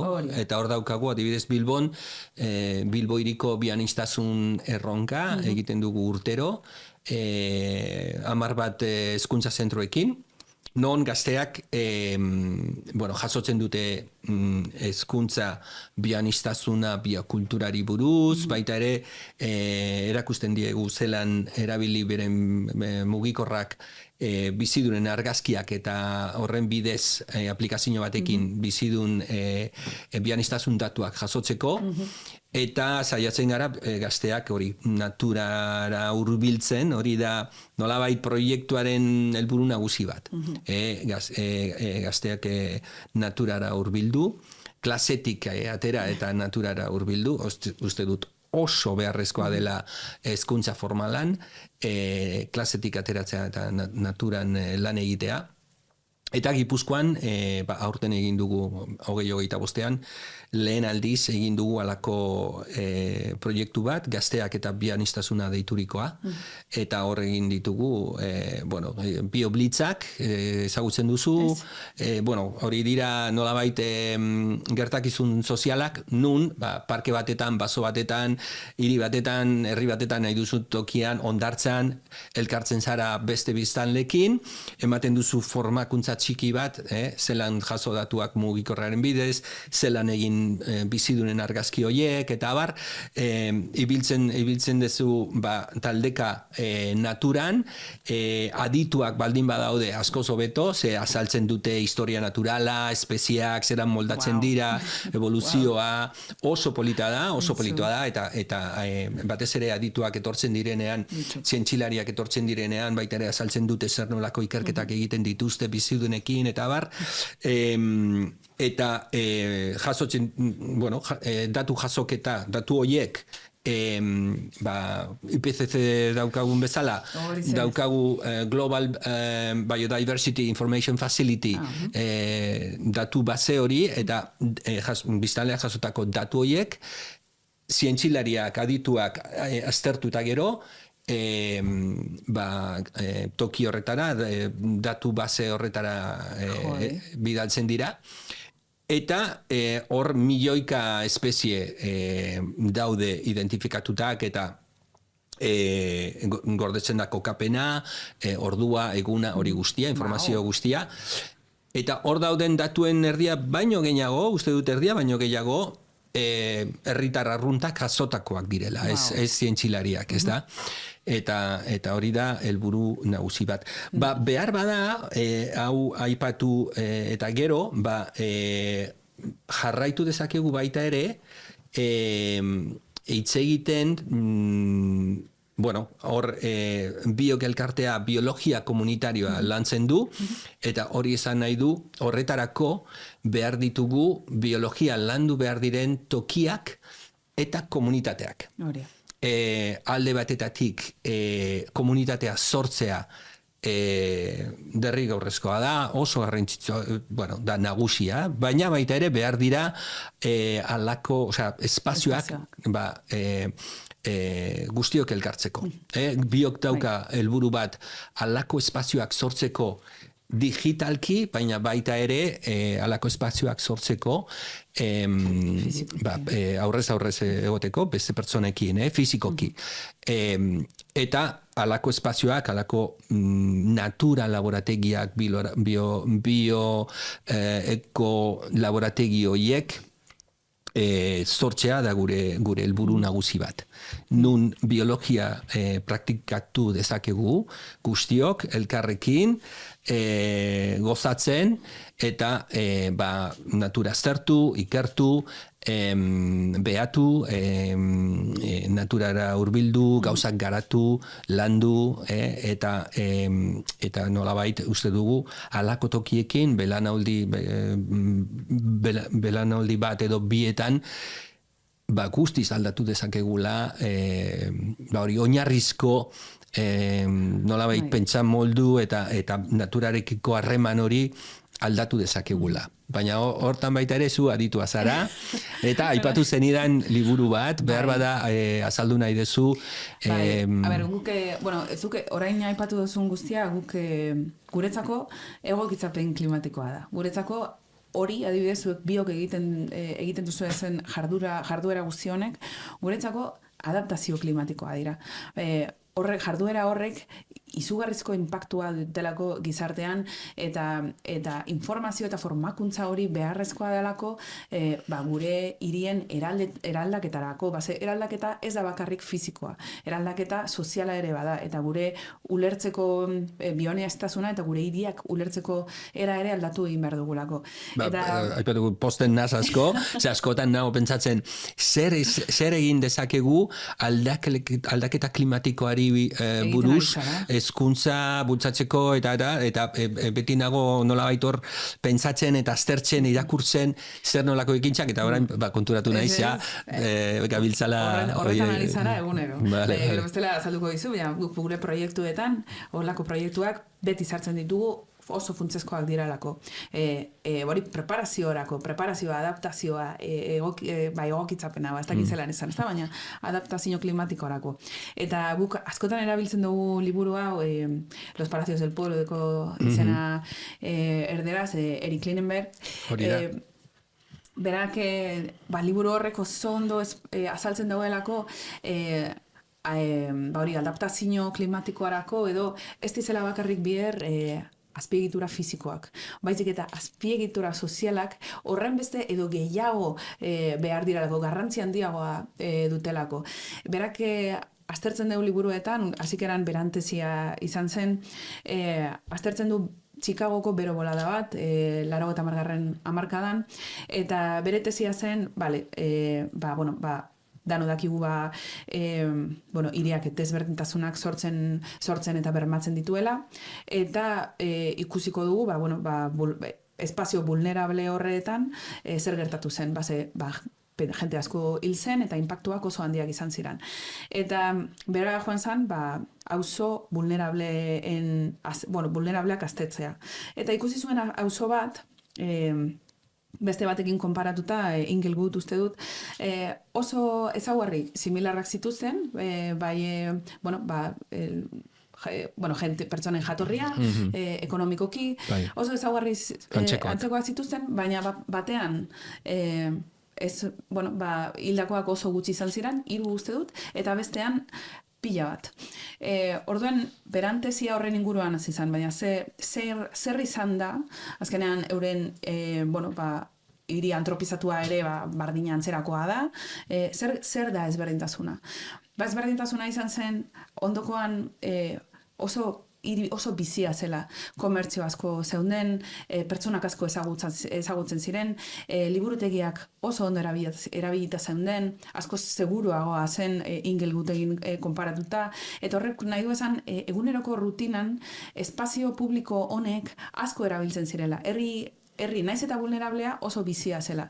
Orduan, esan edu, pertsona bat bakarrik bazegoen, adibidez, beko dendakoak jakin zuen bere bolada zegoela, beraz, pertsona horren babesa zuen. Eta zozelan, euren artean, sare bat sortu zuten, bero bolada horretan elkar babesteko. Baina hori gertatzeko, hiriak fizikoki espazio horrek eman egin behar ditu. Gure ez da bakarrik babesleku klimatikoak sortzen, baizik eta hiri biziak izatea. Gure artean erlazio edo azpigia egitura sozial horrek azkenean babestu egiten gaituelako. Eta ez bakarrik babestu nonogaz ikuste zarelako, bebai formakuntza ematen digutelako, bebai espazio horrek izan behar direlako guri preparatzen gaituenak. Orduan, liburu horrek esplikatzen du eta oso ondo ganera, zelan, naiz eta azpiegitura oso onak izan, eta kalefazioa edo ondo adaptatuta izatea zure etxea, batzutan ez da nahikoa. Gehiago da gure sareak, gure babes sareak, eta gure erlazioak, eta gure espazio publikoak. Horti da liburu hori, baina niretzako oso garrantzitsua da aspektu hori, erresilientziaren aspektua, preparaziorako, azkenean espazio honek oso beharrezkoa dira. Ni orain dela urte asko, defendatzen dudala 21. mendeko museoak, urte pilo egin dut lan museoetan, eta defendatzen dut ideia bat, 21. mendeko museoak, guztiz ezberdinak izan behar direla. Total. Museoak hasi ziren, nolabait, kuriositateak eta erakusteko, gero beste aurrerago bihurtu ziren herrien edo nazioen potereak erakusteko tresna. Gero 60ko hamarkadean gutxi gora bera agertu ziren zientzia zentruak, museo interaktiboak eta hezkuntzara begira eta nolabait gauza frogatzera begira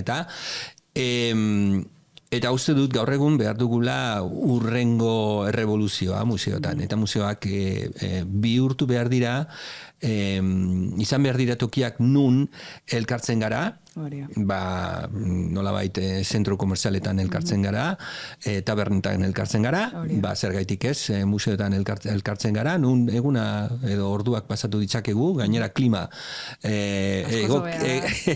egokia ez denean, hori prestatzen da alako tokietara juteko.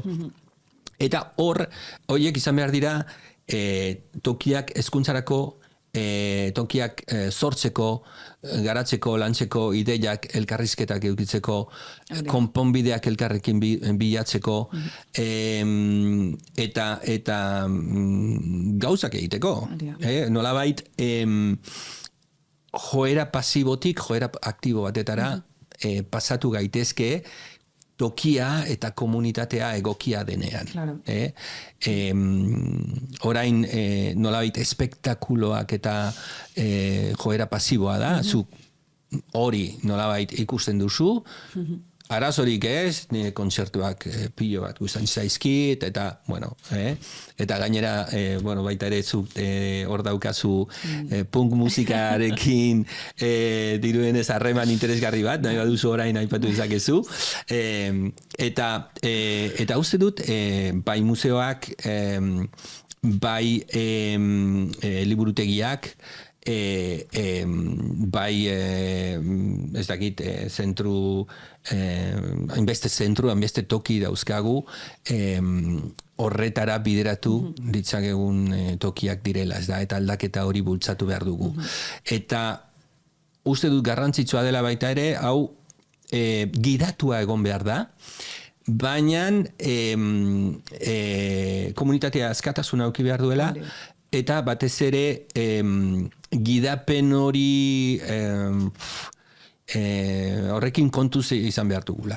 Alako tokiak sortzen dira, eta tailerrak egiten dira, hitzaldiak, eta abar. Baina baita ere da, apurtzu bet, espektakulo eredu horretan.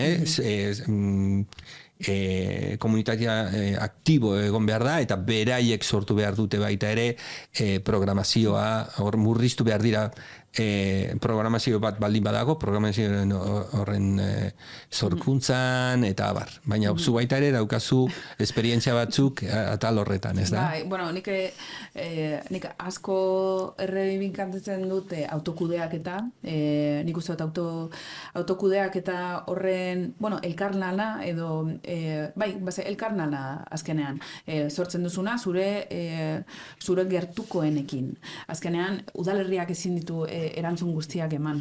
Eta hori onartu egin behar dugu. Azkenean, arriskuak bapatean gertatzen dira.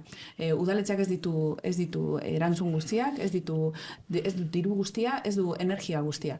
Eta autokudeaketak eta holako espazioak izatek eta plangintza flexible horrek, eta plangintza esaten dudanean, enago esaten plangintza fizikoa, mantenu edo agenda plangintzatan, adibidez museoetan esaten den moduan. Autokudeaketari espazio bat iztea, horrek esan nahi du generazio, sortzen du azkenean jenteak topatzea, erresilienteagoa izatea.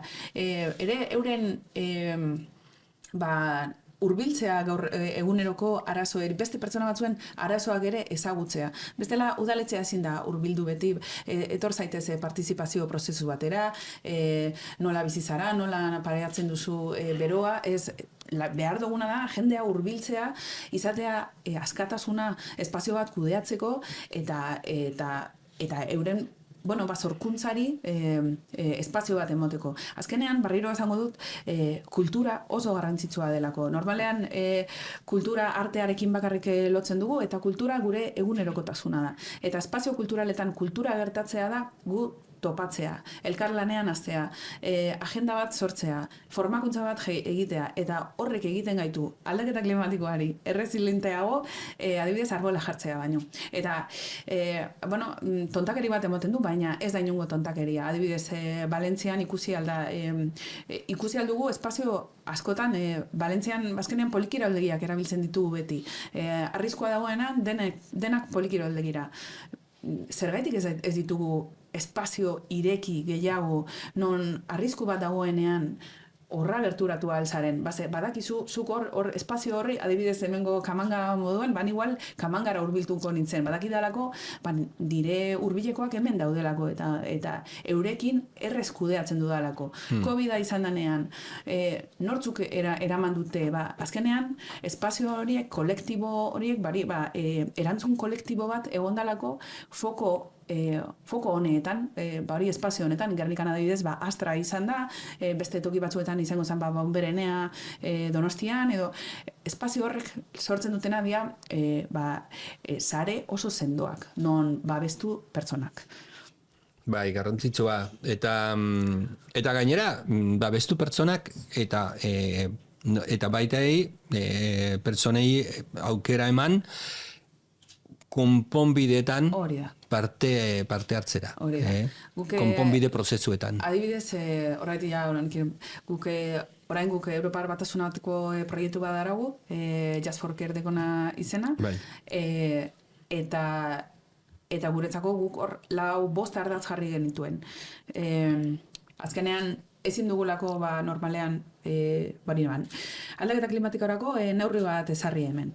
Guk esan genuen, ez dugu neurririk ezarriko, azkenean guk nahi duguna da jentea hurbiltzea, jenteak eurak sortzea, eurek azalaraztea euren arazoak eta eurek sortzea euren erantzuna. Gu ez gara inor goitik behera espazio baten, ezagutzen ez dugun espazio baten arbola batzuk jartzera joatea. Baizik eta euren arazoak eurek ezagutu, eurek konponbideak aurkitu, eurek monitorizatu, eta azkenean euren herria, euren artean, euren sarean artean besteko. Eta gainera hor daukagu, hainbeste biztanle, batez ere helduak, bakardadean, eta gainera helduen kopurua handitzen da, eta nolabait baita ere daukagu, nik uste dut faltatzen direla toki hauek nun belaunaldi asko elkartu daitezke, eta elkarlagun, eta helduak baita ere, nagusiak jakintasun asko daukate, esperientzia asko, bizi dute hainbeste gauza, batzuk ikasketak, beste batzuk lan esperientzia, bizi esperientzia, eta hori ez dugu, hori landu behar dugu eta aukerak sortu behar ditugu, ez da hauentzako. Memoria hori galtzeak, galera edo impactua asko ditu, eta nik uste, lehen hitz egin dugu horren inguruan, baina, arazo demografiko hori oso evidentea da, zelakoa den gure piramidea.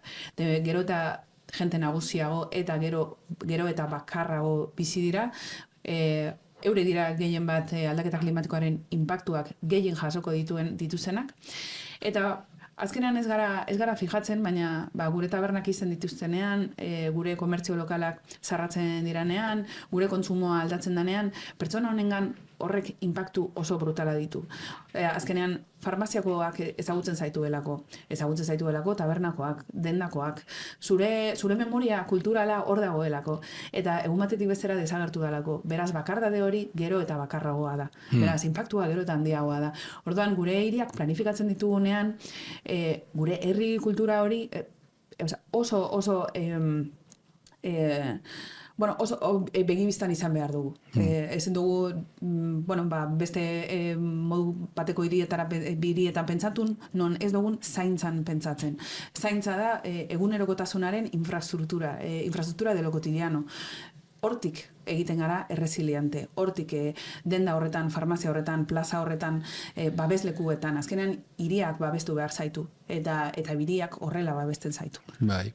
Hor nik ikusten dut adibidez, eta liburuak aipatzen du baita, Elizak, eza? Azken batean, nik uste dute, eta naiz erlijioso edo ez erlijioso izan, sinestu ala ez sinestu, berdin zait. Hainbeste daukagu ikasteko elizetatik, zeren eta azken batean espazio fisiko hauetan, berdin zait, evangelista lonja bat, auzo, Bilboko auzo batetan, edo katedrala, berdin zait. Toki hauetan, komunitateak elkartzen dira, elkar laguntzen dira, sinezpen bat daukate, guztiok berdina, beraz hori elkartzen die, bata bestei, autokudeatu eta ekintzak burutzen dituzte, beraien komunitatea zaintzeko. Hori da, beraien espazioan ere bai, espazioa ze garrantzitsua den. Bai. Nik adibidez, zut hori, lan aipatu den proiektu horretan, adibidez, Madrilen, gure pilotoetako bat Madrilen da, Tetuan auzoan, eta gure kide batzuk, proiektuko kide batzuk, eurek oso aditua dira partizipazio prozesuetan, baina oso adituak, eta ganera eurek auzo horretakoa dira. Eurek auzoa oso ondo ezagutzen dabe, ezta? Baina hasi direnean partizipazio prozesu honetan normalean beti pertsona bardinek hitz egiten dute, eurek badaki zaintzu diran barrera horrek, azkenean badakize etorko dela betiko gizona, betiko kolektiboko ez dakin hor, eta orduan eurek nahi dabe hurbildu beste pausu bat, zelan heldu partaidetza anitzagoa itzeten. Eta zelan lortu da Eliza batera hurbilduz. De repente, egun baten, denda baten topeabian andra bat, eta andra horrek eramaten zuen, ez dakize Eliza evangeliko auzo horretan. Pertsona horrek ezagutzen zituen horre gertu zeuden agure gehienak, bakarrik bizi ziren pertsona gehienak, emakume horrek ezagutzen zuen auzoaren errealitatea, baina adingo pertsona horren errealitatea beste pertsonek baino askoz hobeto.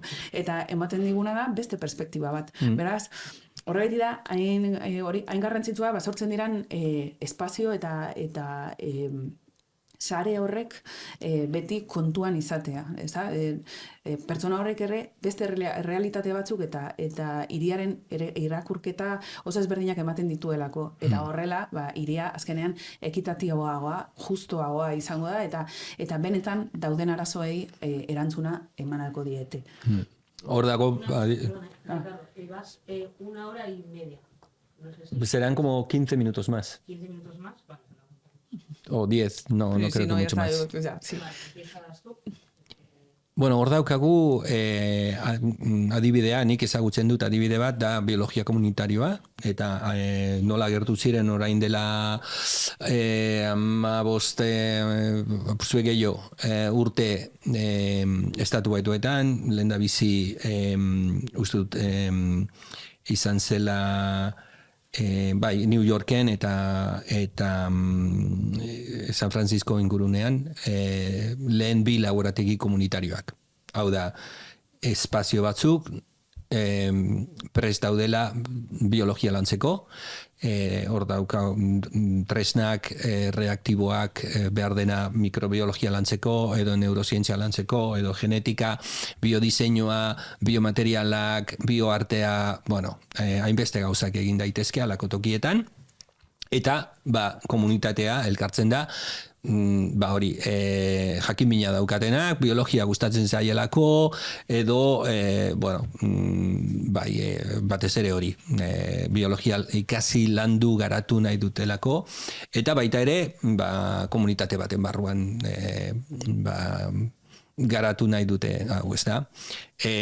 Hauek edatu dira, pilo bat daude, orain munduan zehar, eta oso gutxi hemen, baina askotan pentsaten dut, alako zerbait, alako tokiak eukiko bagenituzke naturarekiko hurbilpen hori bultzatzeko eta proiektuak garatzeko komunitatean. Adibidez, biorremediazioa, hori egiten da biologia komunitarioan, nik ezagutzen dut adibidez proiektu bat, GenSpace New Yorkeko laborategi komunitarioan burutu zen proiektu hau, non aztertu zuten toki kutsatu batzuk, ikusi zuten zer nolako bakterio espezieak bizi dira hor, landu zituzten espezie horiek laborategian garatu ziren eta jarri ziren bakterio hauek toki hauetan eta ikusi zuten zer nolako eragin positiboa zituzten bakterio hauek. Eta halako proiektuak ez ditugu doktoreak halakoak egiteko. Eta hainbeste aukera daude eta aldaketa klimatikoarekin zerikusia daukaten proiektuak garatu daitezke. Eta gero, uste dut beste gauza interesgarri bat dela, jakintasun kolektiboa baita ere, ze hainbeste zalantzak agertzen dira, eta hoi egia izango den, eta adibidez, produktu hauek benetan dira toksikoak, edo eguzkiaren eragina, hainbeste gauzak agertzen dira, eta bakoitza beraldetik zalantzak hor mantentzi dira, askotan elkarrizketak ez dira elkarrizketak, baizik eta guztiok daukagu gure iritzia eta hori inposatu nahi dugu, baina komunitatean hori aldatzen da, eta nolabait jakintasun kolektibo bat sortzen da, ez da? Eta entzun egiten du hori, bai. Eta entzun egiten du. Bai. Nik hori biologia kolektiboa esan zuen, momentu nik enaben ezagutzen... biologia komunitarioa, edo deitzen da do it yourself biology, zuk zeuk egin biologia, edo biologia komunitarioa. Bazka, niretzako adibidez, hori hiri baten eraman da, adibidez, horregatik proiektu honetan, ez da Madrilgo hiria, hau segune honetan, guk, igual izango da lehenengo bider, Europar Batasuneko partekidetza baten, guk eran dugu, auzoko kolektibo bat. Eurek gestionatzen, kudeatzen dabe, eurek erabiltzen daben espazio parterre bat. Eta eurek egin dabean, hortu bat. Baina ganera, oso jakituna, biologian oso jakituna den gizon badago, Jose Andres, berak eruten du monitorizazio osoa, bertan bizi diran pitzo guztiena, gero beste pertsona badago, lore zaintzarako ceramikak egiten dituena, espazio hori hartu egin zuten, azkenean tetuanen ez egoelako espazio berderik, eta eurek sortu zuen, baina eurek, orain, Jose Andresekin adibidez, pilo bat ikasi dute, badakie, adibidez, janariak organizatzen dituzte daukazen elikagaiekin, sortzen da bezen elikagaiekin, euren ekoizteko era, euren konsumiteko era guztiz aldatu dute, eurentzako horrek impactu oso brutala izan du euren egunerokotasunean. Beraz, nik uste dut, olako espazioak, eta ez bakarrik azkenean huerto urbanoak eta horrek, ia batzuetan topiko bat ematen dute, ez da, baina oso garrantzitsua da, olako biologia komunitarioan egiten diran jarduerak. Hortokultura baita ere da meditazio modu bat, baita ere, hori bai da mindfulness eta hor baita ere, adibide interesgarri bat oso simplea, baina Inglaterrako herri batetan jarri zuten oiloak zaintzeko toki bat. Eta hor, helduak hasi ziren hurbiltzen oiloak zaintzeko. Eta hor aurkitu zuten komunitatea sortzeko aukera bat, harremanak eukitzeko, eta gainera gazteak, umeak hurbiltzen zira oioak begiratzea, eta arrautzak hartzera, eta izugarri aldatu zuen herria, eta batez ere guztien bizitza, baina batez ere helduen bizitza. Aipatu behar dizut, berri honak, zeren nik egon naiz ideia hau bultzatzen matraka honekin ez dakit zenbat urte, estatu batuetan laborategi komunitarioak ikusi eta gero, nire helburua zen Euskal Herria hauek ekartzea, ez da?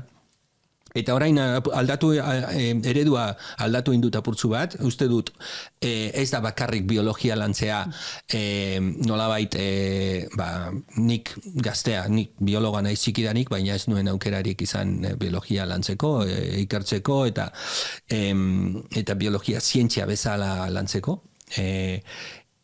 Beraz hori, aukera horiek sortu nahi nituen, baina uste dut hori lotu behar dela, guztiz beharrezkoa dela, hori lotzea naturaren hurbilpenarekin, naturaren zaintzearekin, natura respetatzearekin, maitatzearekin, babespearekin, beraz hor aukera interesgarriak sortzen dira.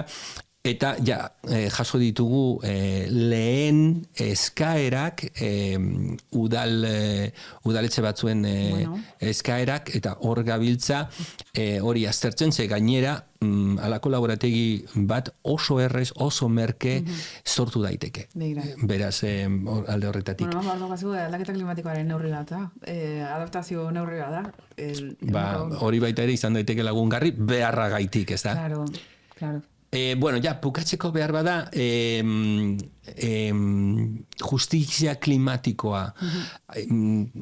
Zer esan dezakegu justizia klimatikoari buruz? Vale, niko uste dut hitza gero eta gehiago entzungo dugula.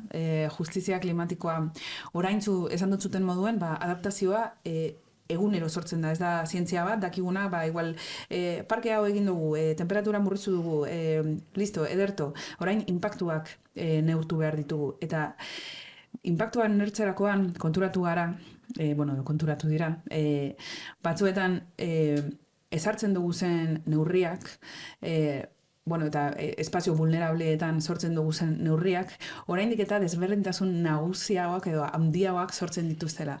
Orduan, justizia klimatikoa era lokalean ulertzen badugun, eta lehenengo eskala horretatik hasiko gara, era lokalean ulertuta da adibidez, auzune vulnerable bat izan daiteke Otzarkoaga, bale. Hor jarriko dugu, parke berde izugarri bat, urarekin, arbolekin eta dana. Zer gertatuko da Otzarkoagan? Bertako jenteak azkenean ikusiko du bere bizilekua askoz hobea dela, eta orduan euren etxebizitza salduko dute. Eta bapatean gentrifikazioa agertuko da, eta espazio horretara diru gehiago deutenak agertuko dira. Eta zer nolako inpaktua dute, vulnerableak ziranak mugituko dira, eta gero eta vulnerableak izango dira. Beraz, justizia klimatikoaren perspektiba izan behar da beti espazio bat eraldatzearakoan, espazio horren pertsonak ipini behar dira lehenengo zentruan. Pertsona horrei entzun egin behar jake, zeintzu dira euren arazoak. Eta adibidez, Madrileko proiektuan asko esaten dugu, como regenerar una ciudad sin gentrificarla. Gaur egun oso gatza den zerbait da. Eta nola lortzen dugu tokikotasunean, pertsonei galdetzen. Euren espazio txikiak, euren huerto urbano, horrek mantentzen eta balorean jartzen, euren kultura, eguneroko kultura balorean jartzen, eta hortik aurrera eurekin denekin erantzun bat sortzen, proiektu bat sortzen. Horrela zer egingo dugu, agian pertsona hori, naiz eta pertsona batek bere etxea erosi nahi, berak ez du nahi, bere eguneroko auzogunetik joan. Eta naiz eta diru ekarpen bat izan, azkenean bere auzoan bizi nahi izango du. Azkenean oso gatza da, tokiko justizia klimatiko perspektiba horretatik neurriak ezartzea, baina gehien bat beti adaptazioan inguruan edo aldaketa klimatikoaren inguruan hiriguneetan berba egiten dugunean, beti arazo gitxien dekienek jasotzen dutelako benefizio handienak, eta hori ekidin egin behar da. Nola? Beti lehenengo auzo vulnerableneetara hurbildu eta entzuten. Hori izango zen tokikoa, baina gero justizia klimatikoa eran daiteke ere eskala global batera, eta orain urteten badugun gure hiriguneetatik justizia klimatikoa liteke aldaketa klimatikoak errefuxiatu asko ekarriko ditu. Azkenean, herrialde batzuk izango dituzten inpaktuak oso handiak izango direlako. Baina gainera izango dira herrialde horrek seguramente izurketa gutxienekoak izan dituzte. Beraz, justizia klimatikoa hor dago.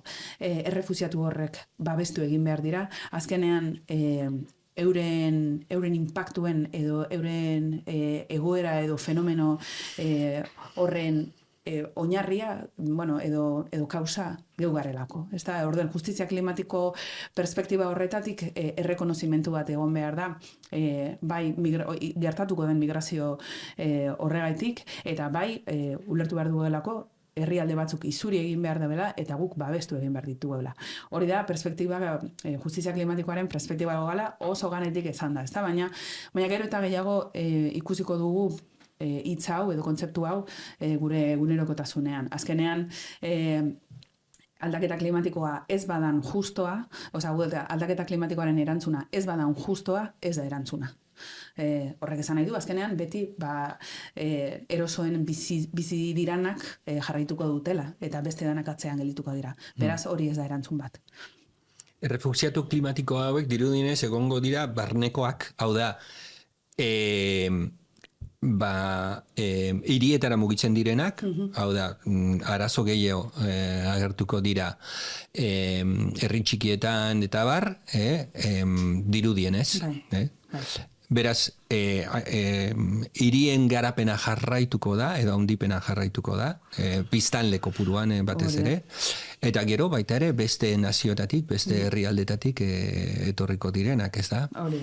Hori da, baina justizia klimatikoaren ardazietariko bat errekonozimentua da, eta hasi behar da, errekonozimendutik nondik datozen eta zergatik datozen. Beraz, babesa eman egin behar zaie. Azkenean errekonozimentua hori, benetako trantzizio justo baterako lehenengo ardatza delako.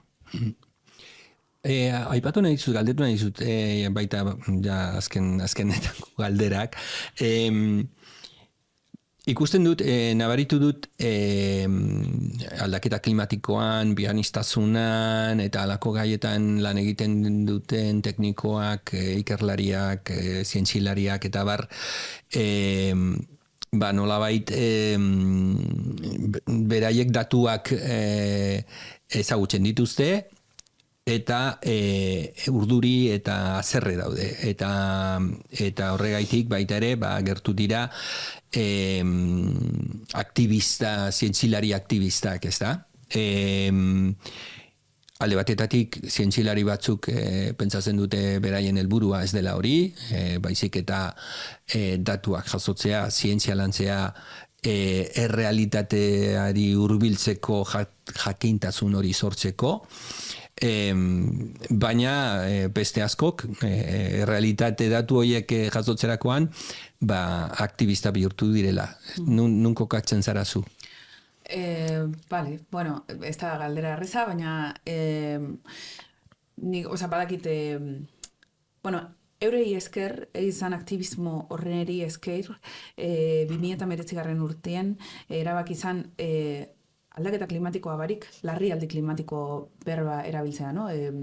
Emergentzia klimatika, adibidez, deklarazio guzti horrek egitea, herrialde diferenteek. Aktivismoak baditu efektu asko behar diranean. Eta ni euren helburuekin oso ados egon naiteke. Baina gero, badaukat beste perspektiba bat, edo batzuetan etortzen zaidan ideia bat da, non narratiba galtzen dugun. Batzuetan, haserre horrek aldaketa klimatikoaren narratibak beti dira oso bortitzak, beti dira zuntzigarriak, beti dira oso dramatikoak, eta batzuetan aktivismo horrek hain diskurtso latza dute non narratiba positiboak galtzen diran. Nik aktivismo honek olako erantzunkizun potoloak dituzenean eta sare bat sortzen dutenean eta divulgazioan oinarritzen direnean, super. Beste batzuetan, badibez, museoetara joaten direnean eta tomatea botatzen dienean kuadro bateri, batzutan hori show businessa iruditzen zait. Narratiba aldatu behar delako. Imaginatu behar degulako zelakoak izango diran, ze guai dauden izan alko ziran neurriak. Erabili daigun energia guzti hori sorkuntzarako. Ez besterako, azkenean narratibak oso garrantzitsua direlako. Eta naiz eta negazionistak egon, mundu guztiak nahi du osasungarriagoa izan. Mundu guztiak nahi du bere alaba joatea adaptatutako patio berde baten duen eskola batera. Danok nahi dugu azkenean ongizate hori. Azkenean narratibak sortzea izan beharko litzateke benetako aktivismoa, erakustea onurak batzuetan. Hori, bai. Guztiz adoz, nik uste dute baita ere 21. mendeko aktivismoa izan behar dela, aldatu behar dela, nolabait borroka eta eskaera protesta aktivismo hori bideratu behar da sorkuntzara, aldaketa bultzatzera, eta borroka izan behar da kolektiboa eta izan behar da guztien onurako, guztiz adoz. Positibo zara, ikusten duzu, hori galdera, hori bai ez dela batez ere erraza galdera hori, gutxienez niri egiten didatenean, teknopositibo zara, soziopositibo zara, kolektibista bat naiz. Kolektiboan sinisten dut, egunerokotasenean sinisten dut, zaintza kolektiboan sinisten dut, teknologiak oso ondo daude, zientzia ere oso ondo dago, baina kulturan eta kolektibotasunean sinisten dut. Eguneko hor dagoelako gure babesarea. Ederto, bai, oso garrantzitsua. Ja bukatzeko, beti galdetzen gonbidatuei, galdetzen diet, eko zorrakeri bat. Hau da, zer nolako neurriak, zer nolako aldaketak egin dituzu zure bizitzan, edo aldaketa batekin nahikoa. Nolabait zure ingurugunearekiko inpaktua positiboagoa bihurtzeko. Hau da, kalteak murrizteko, azken batean egiten ditugun gauzak nahi gabe edo ez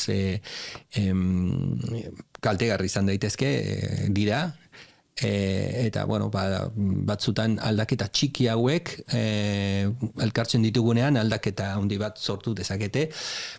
Horregatik galdetzen dut zer nolako aldaketaren, aipatu aldaketaren bat, ala bi nahi duzuna. Aldaketa bat izango zen, nire elikagaia kontsumentzeko era aldatu dauneko eta bebai elkar lanari esker ezagutu ditudalako ekoizle asko eta frutak eta berdurak ekartzen dituztenak Gernikara eta orain horrela kontsumitzen hasi naiz eta asko hobeto sentitzen naiz, hori esango dut. Eta gero bestetik beraz orain aldaketa hauek aipatu ditzakezu? Nire elikadura aldatu dalako, askoz konstienteagoa, nire buruarekiko askoz konstienteagoa naiz zer jaten dudan, beraz, ez dakit nire gorputzaren onura naiz, ez dakit. Bale, baina da konsiente izatea eta nolabait aukerak, ez duzu ez veganismoa edo ez, baina konsientea zer erosten duzu, zer jaten duzu, nori erosten diozu, ederto. Adibidez, berdura dauden temporadan, esaten gaurkoan ez ditute, ez daukat azarik, azak negukoak diralako digo, eta tomatea bukatu da, ez dago, Baina, azkenean, kontzientzia horretarako merkatuak, eta nekazari merkatuak, Gernikan oso potenteak direnak eta. Adibidez, nire ere zurelez hiri handietan bizi izan naiz beti, eta horren kontzientzia inoiz ez dut esan, eta orain inoiz baino gehiago daukat, nire osgaioa utzik dago, baina egunero egunero zer jango dudan oso argi daukadalako, eta hori da, merkatuan kontsumitzen dudalako, eta badakidalako, zenbat behar dudan, aste baterako, eta datorren astean zer erosiko dudan. Orduan, aldaketa hori egin dut. Bai. Eta gainera esperientzia askoz ere divertigarriagoa. Merkatuetan, niretzako da gozada bat. Horre pertsonekin hitz egitea, galdetzea zein dago beto, hor beti dago agertzen da elkarrizketa, farra, eta, barre egitea, merkatuaren parte bat, ez da? Ederto, bukatzeko, azkeneko gauza. Aholkuren bat, zerbait esan nahi duzu behar bada gazteei edo biztanle guztiei, orokorrean gauzaren bat pentsatzen duzula aholku baliogarri bat izan daitekela. Benientzako izango zen, bueltatu tokikora, urten kalera, badibez, asoziazio baten sartu albazaren, liate, ez hartu un proiektu que te van a liar, liate, erosi zure etxe ondoan, aldatu zure kontsumoa, eta ikusiko zuzelan ibiliko duzun gehiago. Azkenien joango zarelako, ez dakinungo denda batera. Ezagutuko dugu zulako jente gehiago. Liatuko zarelako proiektu berrianetan. Eta horrek, mundu baian daukan impactua gigantea da. Naiz eta zu pentsatu, zure egunerokotasuna bakarrik aldatzen zaudela. Baina zure egunerokotasuna aldatzen du modu positibo batetan. Bai, total. Jendea ezagutzen duzu, ohiturak aldatu duzu onurako, zure osasuna baita ere hobetuko da, beraz impacto positiboa. Eta askoz pozago biziko zara. Eta pozago. Hori da. Gauzatzik ize da, baina zientzia klimatikoa da. Egin dezagun, ze gainera, hor eta ja bukatzeko daukagu emergentzia klimatikoaren ondorio psikologikoak. Eta ez nolabait hau bideratu behar dugu, informazio hau ez da nolabait kritikoa da, baina bideratu behar dugu alderri positibotara. Hori da, narratiba aldatu behar da. Eta gure kontzientzia garatzeko, gure bizimodua aldatu dezakegu onurako, gure onurako eta planetaren onurako, beraz hori bultzatu behar dugu, ze bestela ansietatea, depresioak eta gertzen ari dira, eta hori beste arrisku bat da. Soluzioak bilatzeko ere barrera bat delako. Azkenean, pertsona horrek gero eta bakarrago daude, gero eta aislatuago gaude, eta horrek sortzen ditu ekoantzietate horrek, inakzio klimatikoak, azkenean, gure kontsumitzeko erak ere, eta gure informazio kontsumitzeko era ere, askoz bakardadean egiten dugulako pantaila baten. Eta, adibidez, kalera bazlin bazoaz, eta narratiba berdina kontatzen badizu, baina jesarrita zaude ez dakinolako aretoan, bestera batera jasotzen duzu hori. Eta beste modu bateko elkarlana edo elkarbanaketa hori izango duzu. Beraz, informazioa kontsumitzeko erak ere aldatuta, narratiba ere aldatzen da. Así que zara la calle hori segurte izu. Ederto, horrekin bukatzen dugu, pilo bat gustatu zaitzurekin hitz egitea. Aione, mila esker etortzea gaitik biologia podcast honetara. Eta, egongo gara. Seguramente. Egongo gara. Eta behar bada ekiko ditugu aukera berriak zurekin egoteko. Ederto. Mila esker. Eskerrik asko. Zuri.